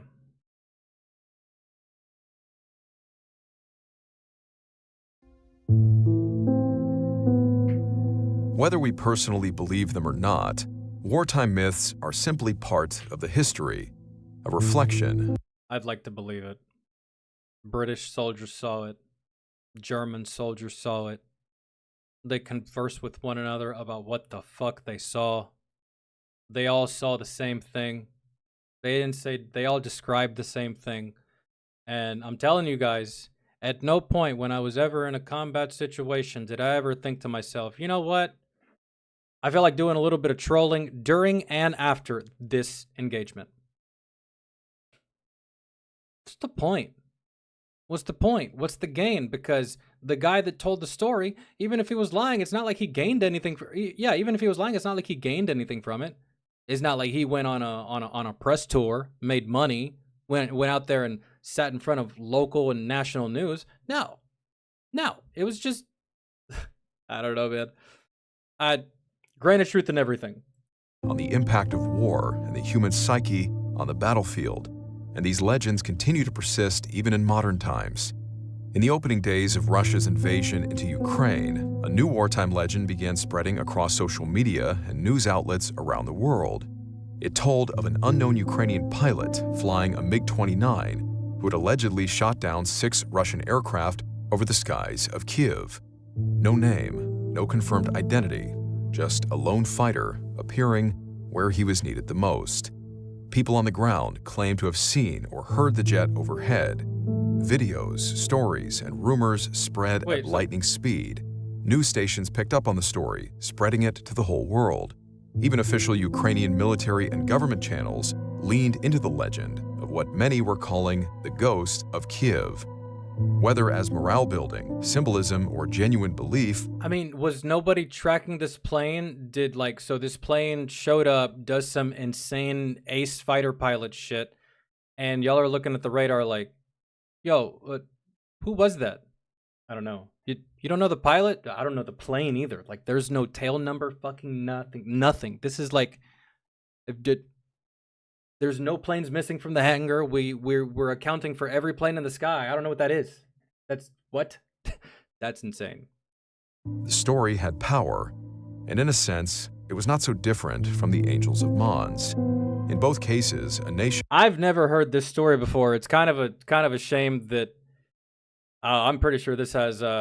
Maybe he'll go super in depth into this, and we don't have to watch a separate video. This one's pretty intriguing. This one's pretty cool. Under enormous pressure, embraced the idea that somewhere above the chaos, someone or something was still fighting for them. Maybe neither story was literally true, but that doesn't mean the stories were meaningless, because myths have always marched alongside armies. Any of the German pilots that got shot down, any of them survive? Because you get shot down don't mean you're dead. Still eject. They give courage to the frightened, hope to the exhausted, meaning to suffering. And sometimes, when reality grows too dark to bear, they remind people. Because if I'm a surviving German and I see this YouTube video, I'm a surviving German pilot, I'd be like, actually, yeah, dude, I got shot down by I don't know fucking what. I think the guy was hacking. I think he had God mode on, along with invisibility. It was wild. People that defeat is not yet certain. The Angels of Mons may never have appeared on that battlefield in 1914, but the belief that they did helped carry people through one of the darkest wars humanity has ever known. Yeah, because the people that were just about to kill each other for some odd reason stopped killing each other for a brief moment in time, and both sides describe seeing the exact same thing. I don't know, man. It just seems like there's something there. And I'm not about to sit here and debate on the specifics of what was what. Hey, man, that's up to you. But to dismiss that with all those things at play so easily. And perhaps that, in its own way, is miracle enough.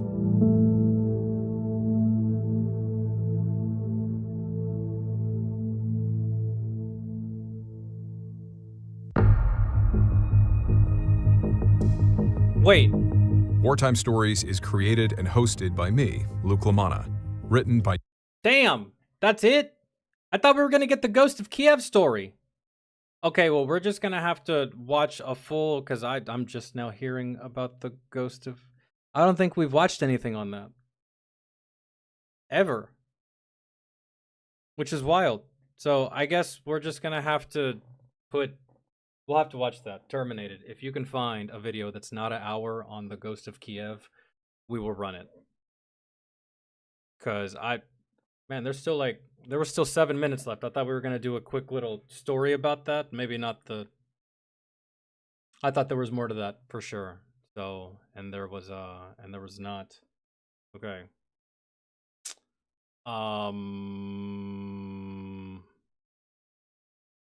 Katai, if you're here, we're going to run this, I'm probably going to go smoke real fast. What was it that you did? Hold on. Oh, here. No, wait. Here. There we go. Yeah, we'll run that, and then probably get out of that. But I'm gonna smoke refust, and I'm down to run some funnies.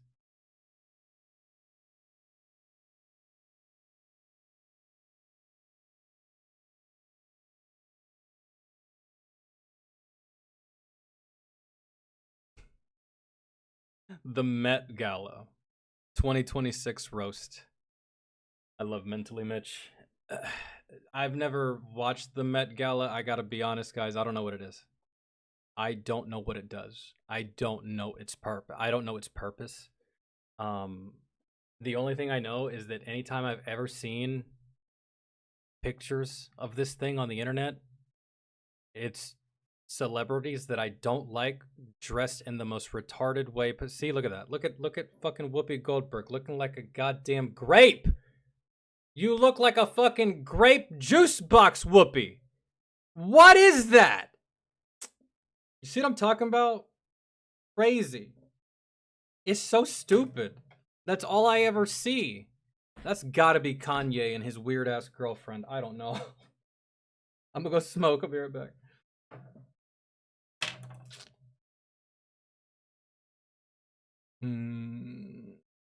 Oh, you know what? I could have just gone. Pasta.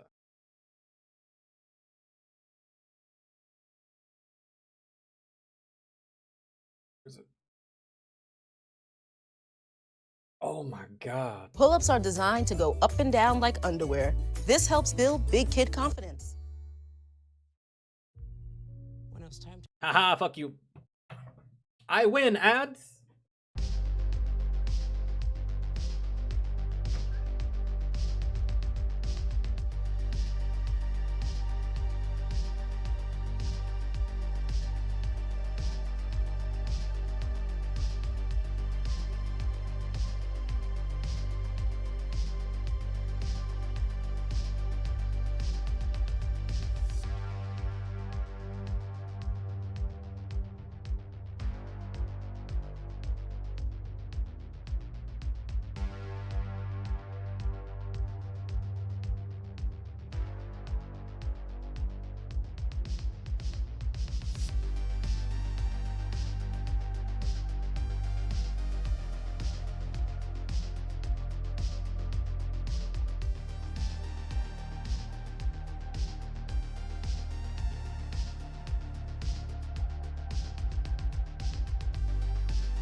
Okay. Let's do this.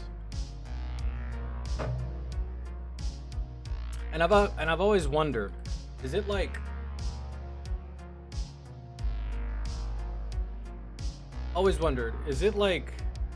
is it SOP to simply dress as dumb as you possibly can at these things? Cuz like I don't get it.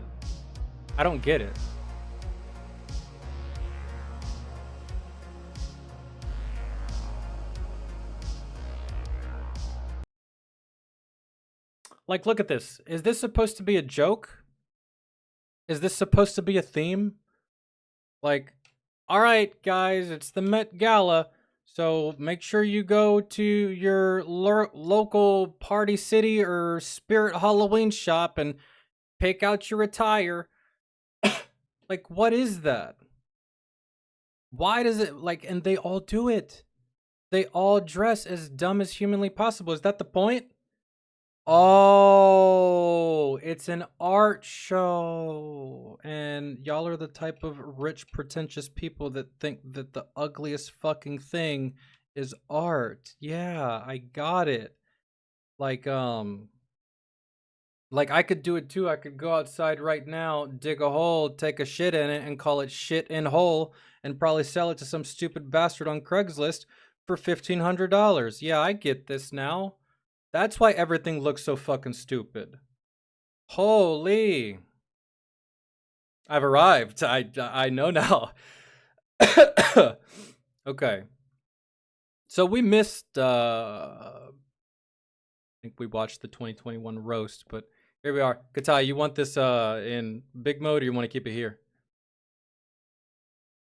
It's up to you. I know, that lady's an idiot.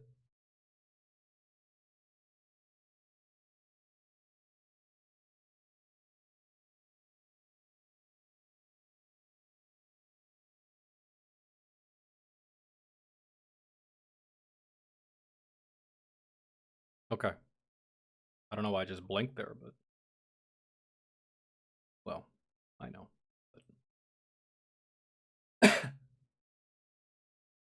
Here we go. At Food Lion, I get MVP savings on apples, strawberries, and blueberries. Me too. Oh, I don't think that's the same thing. What do you mean? Pies. I really want to get to it, so I'm fresh. actually, you know what? No, I'm not. And you know what? Since this is a Cardi B. Since this is an art show, well, let's judge the art, shall we? It's an art show, right? Let's see how out of touch or in tune I am with this kind of shit. Or maybe it's all stupid and that's, I don't know. Here we go. Turning heads at the Met Gala. She looks like intestines fell out of a gutted deer. That's ugly. You know what that looks like? That looks like the ugliest skin that Digital Extremes could quite possibly make if they stopped giving a fuck about the efficacy of skins. And they made this skin for the Warframe that goes by the name of Folly, however you want to pronounce her name. The painter girl with them thick ass thighs. Damn. Anyways, that's what that looks like. Scale of 1 to 10. Fucking 2.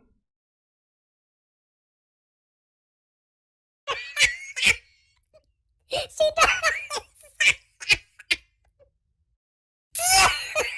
Oh my god. Just look like baboon ass. Look like a dress made out of puffy pussy. Ugh. I can't unsee that now. That's fucking disgusting. Just infinite fupas everywhere. Holy. Dwayne The Rock Johnson says, I wore a skirt to the Met Gala because the most masculine men wear skirts. I wouldn't be surprised if he had a Victoria's Secret G-string in there. I mean, The white dress looks fine. You can never go wrong with a white or a black dress. It's pretty simple. I don't know what the hell is on the breast area. I don't know. That maybe that's frosting or something. It kind of looks like it's a cake or flowers, or I don't fucking know, but whatever. Dwayne just looks like a spicy Samoan fucking Van Helsing. Like, what? What are we going on here, man, with the I don't know. Probably got prosthetic balls under the skirt. Oh, I don't know. Hey, y'all tripping. Oh, but as far as a score, you know, for the girl, for the female, whoever that is, I don't know, man. 6? And then for Dwayne, we're gonna go with a 3. I'll be slightly more generous than with the first one. So. Angel Reese at the Met Gala. Oh no, this is gonna be bad. I know this. Oh. It's even better. Who wore it better, Beyonce or Big Skeleton? That's just. Look. Well, actually, you know what? Wait. First off, 10 out of 10. Who wore it better, Beyonce or Big? Second off, I mean, there's more money on that dress than the GDP of some small countries. It's just, I mean, dude, what can I say? 4? I think. I think I could buy 5 houses and a Ferrari with that dress. I'm just sure, I suppose. Does the Met Gala fall during or around Halloween? Otherwise, you're way out of season, B.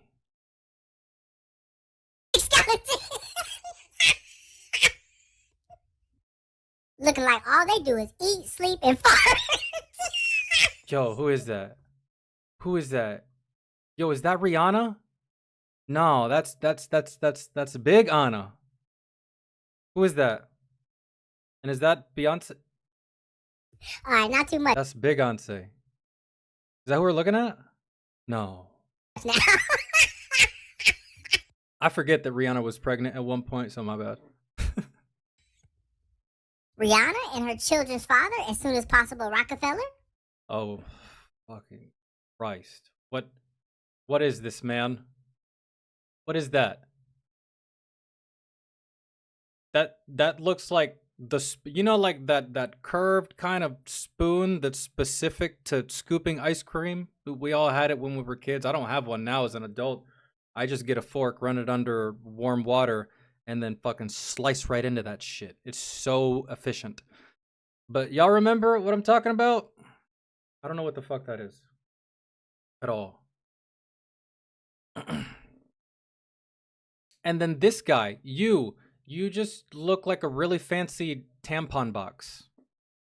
You know, the really expensive boxes of tampon that probably have designs. They're pink on it. Maybe it's fucking Breast Cancer Awareness Month. I don't know. But, oh, he's in a bathrobe? Actually, you know what? You are right. That is a bathrobe. I guess I hate it less? I mean, I gotta say, it's kind of gangster that he showed up in a bathrobe. Really. Like, I don't give a fuck, and I don't give a fucking style.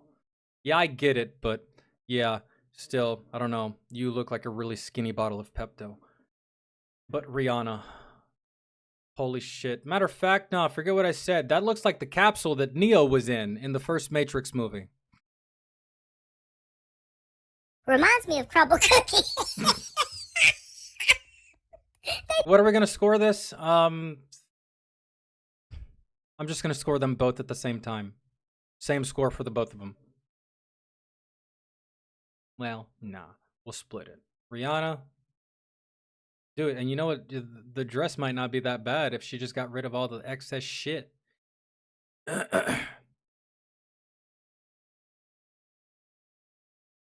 Four. And then for the young fellow here, 5? I'm sure he has a nice suit on if he takes that shit off. Nice black suit. 5? Yes. Rihanna rocking a dress fashioned after used aluminum foil, and ASAP Rocky is in a Mary Kay suit. Oh, that's ASAP Rocky. I didn't. As the girls say, he thinks he's the birthday. I'm still trying to understand what this means. I don't know what that means.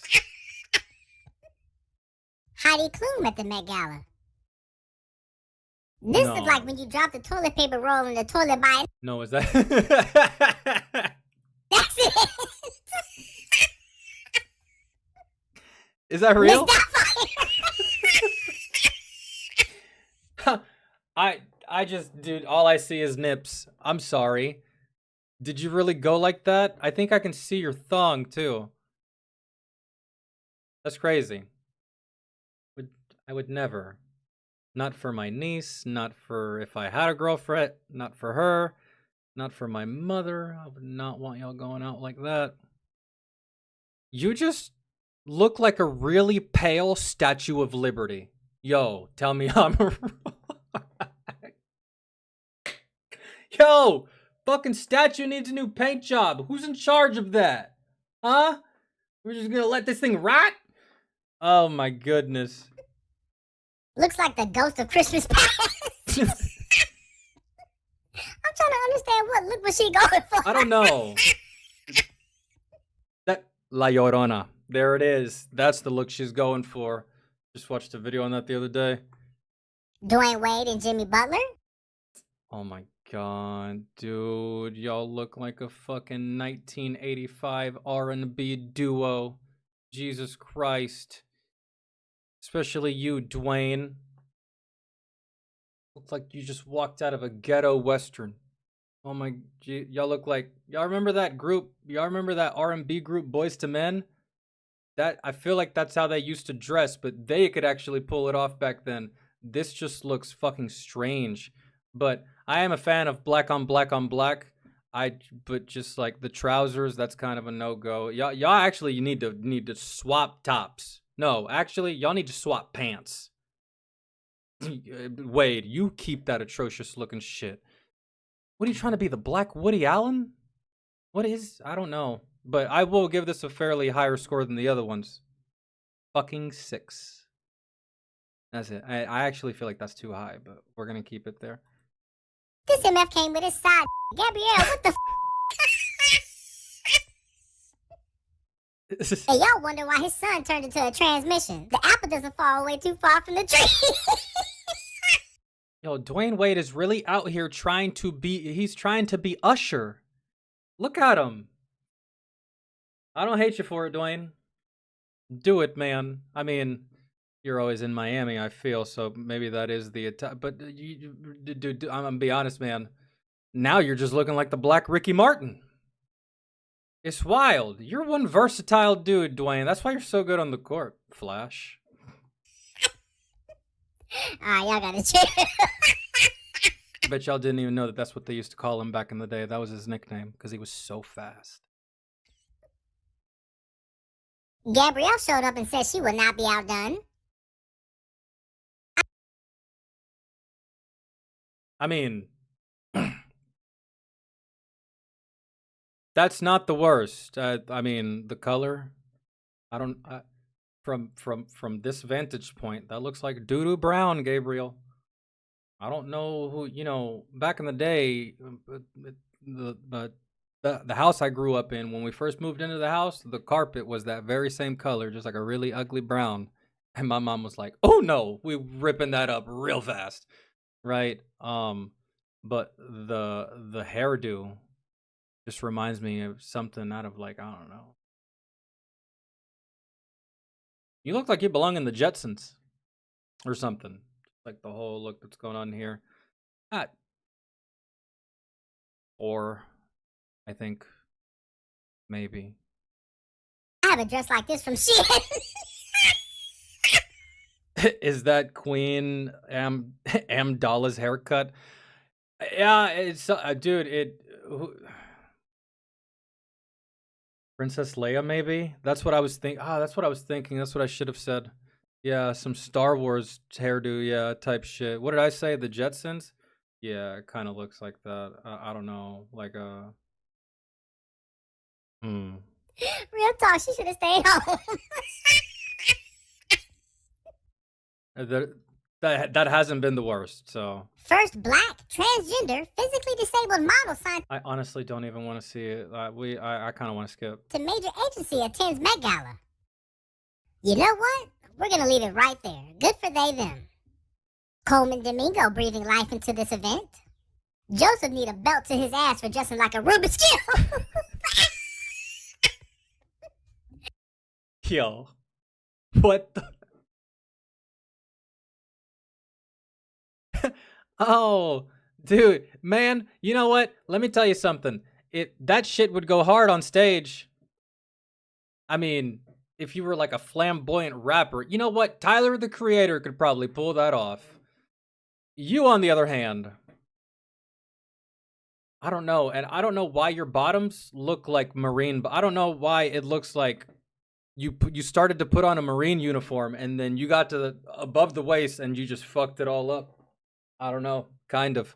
Y'all don't take anything serious. Janelle Monáe. This looks like when you've done cleaning in the backyard for early springtime. No, it looks like Mantis fucked Groot and they had a baby. I don't know what that is. Tiana Taylor. This reminds me of whatever bacteria that comes out of my nose when I sneeze.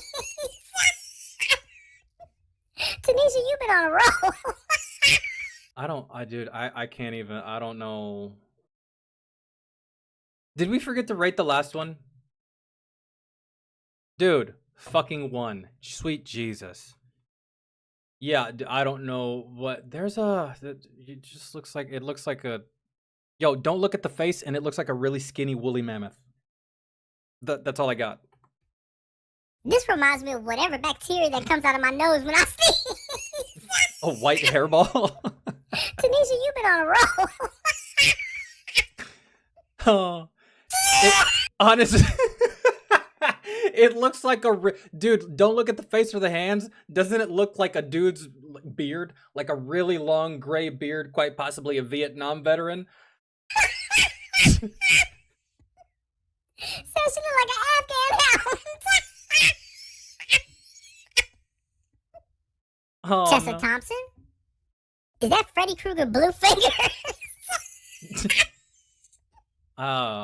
Yo, we didn't rate this last one. Fucking one. Is that supposed to be a missing puzzle piece?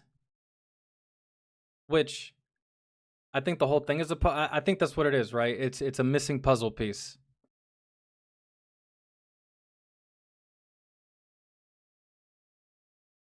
Five. Yeah, I get that's the least offensive one, man. The conservative in me would not want my lady going out like that for an art show, man. Whatever. And she's in entertainment. She's an actress. She's actually in one of the Thor movies. 5, I guess. It's the most unique, probably most thought out one that I've seen so far. 5. Is that Freddy Krueger blue finger? Scissors? This reminds me of a 6-year-old's dress-up day at school. Image architect and stylist. But at least it's something, you know? And the something is flowers, butterflies, sunflowers, vibrant colors. We went a little bit too crazy with the shit on the face. I don't really feel like that was necessary. It would have popped regardless. feel like this took forever and a day to put on, right? So another 5, I guess. Dude, I'm always to the I don't know. I'm very simple. I'm a more less is more type of person. I am just like a simple sundress for the ladies, tuxedo for the fellas type thing. But I get that this is art to a degree. Image architect and stylist, Law Roach. I feel like he got pushed in the grass and got grass stains on his white suit. Tanisha is on y'all neck. Yeah, dude, she's had like a few zingers here. Oh, it just looks like a Mexican cartel boss from a video game. That's the dress wear, I feel. Lift up your pants. I guarantee you have alligator shoes on. Kylie Jenner wearing a custom Schiaparelli gown designed by Daniel Roseberry. Undergarments. That's it. That's ass. What do you mean? Man, nah. That's what is she holding? Is that her purse? Yo, her purse has more character than this damn dress. A nude colored dress. Come on. Had to do a double take, and I think I still see nips. One word. Tanisha cutting up. That's 0 because it's literally nothing, guys. It's just like one flat, bland ass color. Not even excited. Bruh. This is a 0. You did. I don't really think you even tried. Failed Snow White actress Rachel Zegler graces the gala.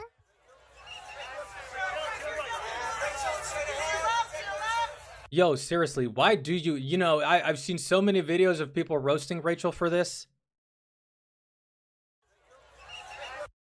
Why do you keep doing that with your jaw? What? Why do you do that?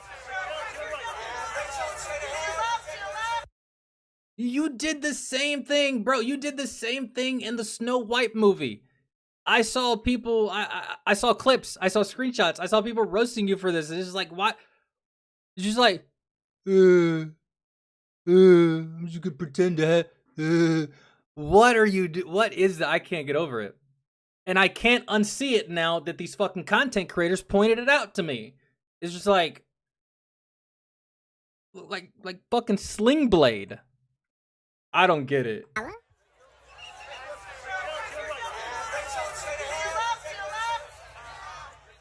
Same What's shit, different wrong day. with you? So her jaw been like that. I think she's got lockjaw or something. That's crazy.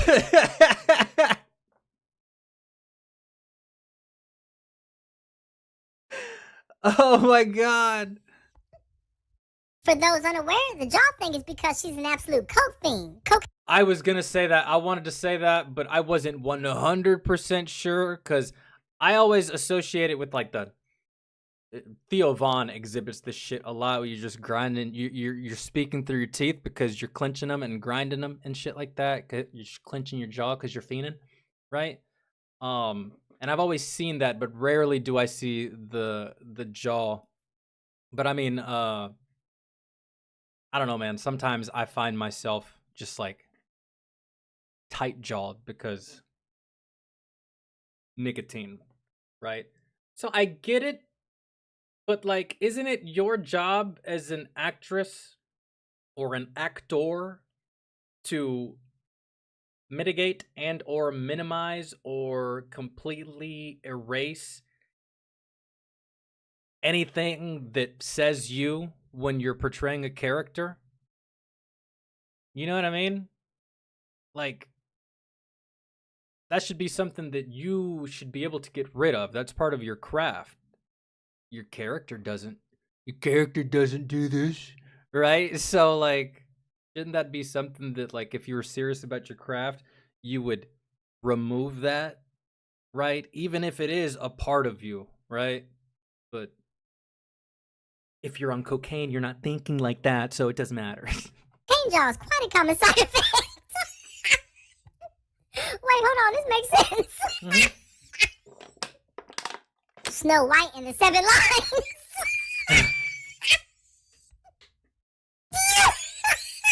Yo, maybe she was on cocaine during the filming of Snow White, and that's why she was like descending into madness on fucking Twitter, talking shit to people. Drugs be doing that to you. Y'all gotta chill. Looks like a viper about to regurgitate a rabbit.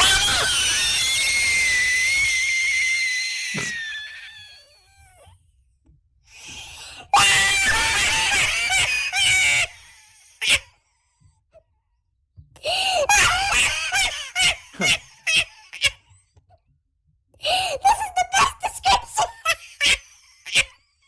Because what the hell was she doing?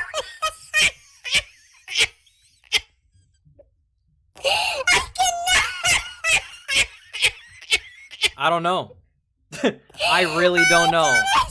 But that is what that looks like. Yeah.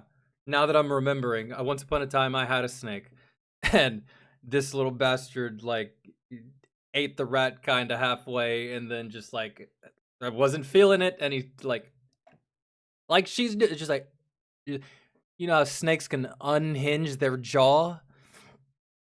Jesus. Now that I think about it, she might be the real Haktua girl, if you know what I'm saying. So, all right, that's it. He even said it. That's it. That's the end of the video. Oh, that's funny. Yo, I might watch that later. I might watch Asmon's video since I'm current on the topic now. But not tonight. I'm getting ready to get off. I'm gonna go eat. Download this and probably cut this up into pieces. Cut it up into pieces and then upload it, maybe. Either tomorrow or the next day, at some point throughout this week. We should be live on Twitch tomorrow, though. So, thank you for hanging. Thank you for chilling. I appreciate y'all. And I will see y'all tomorrow. If you have anything, y'all can hit me up in the Discord. Make sure you put your request in for either stream, whether we go live on Twitch or on YouTube. And I will see y'all then. All right? Love y'all. Bye. Ashley, oh, I already said that. Okay.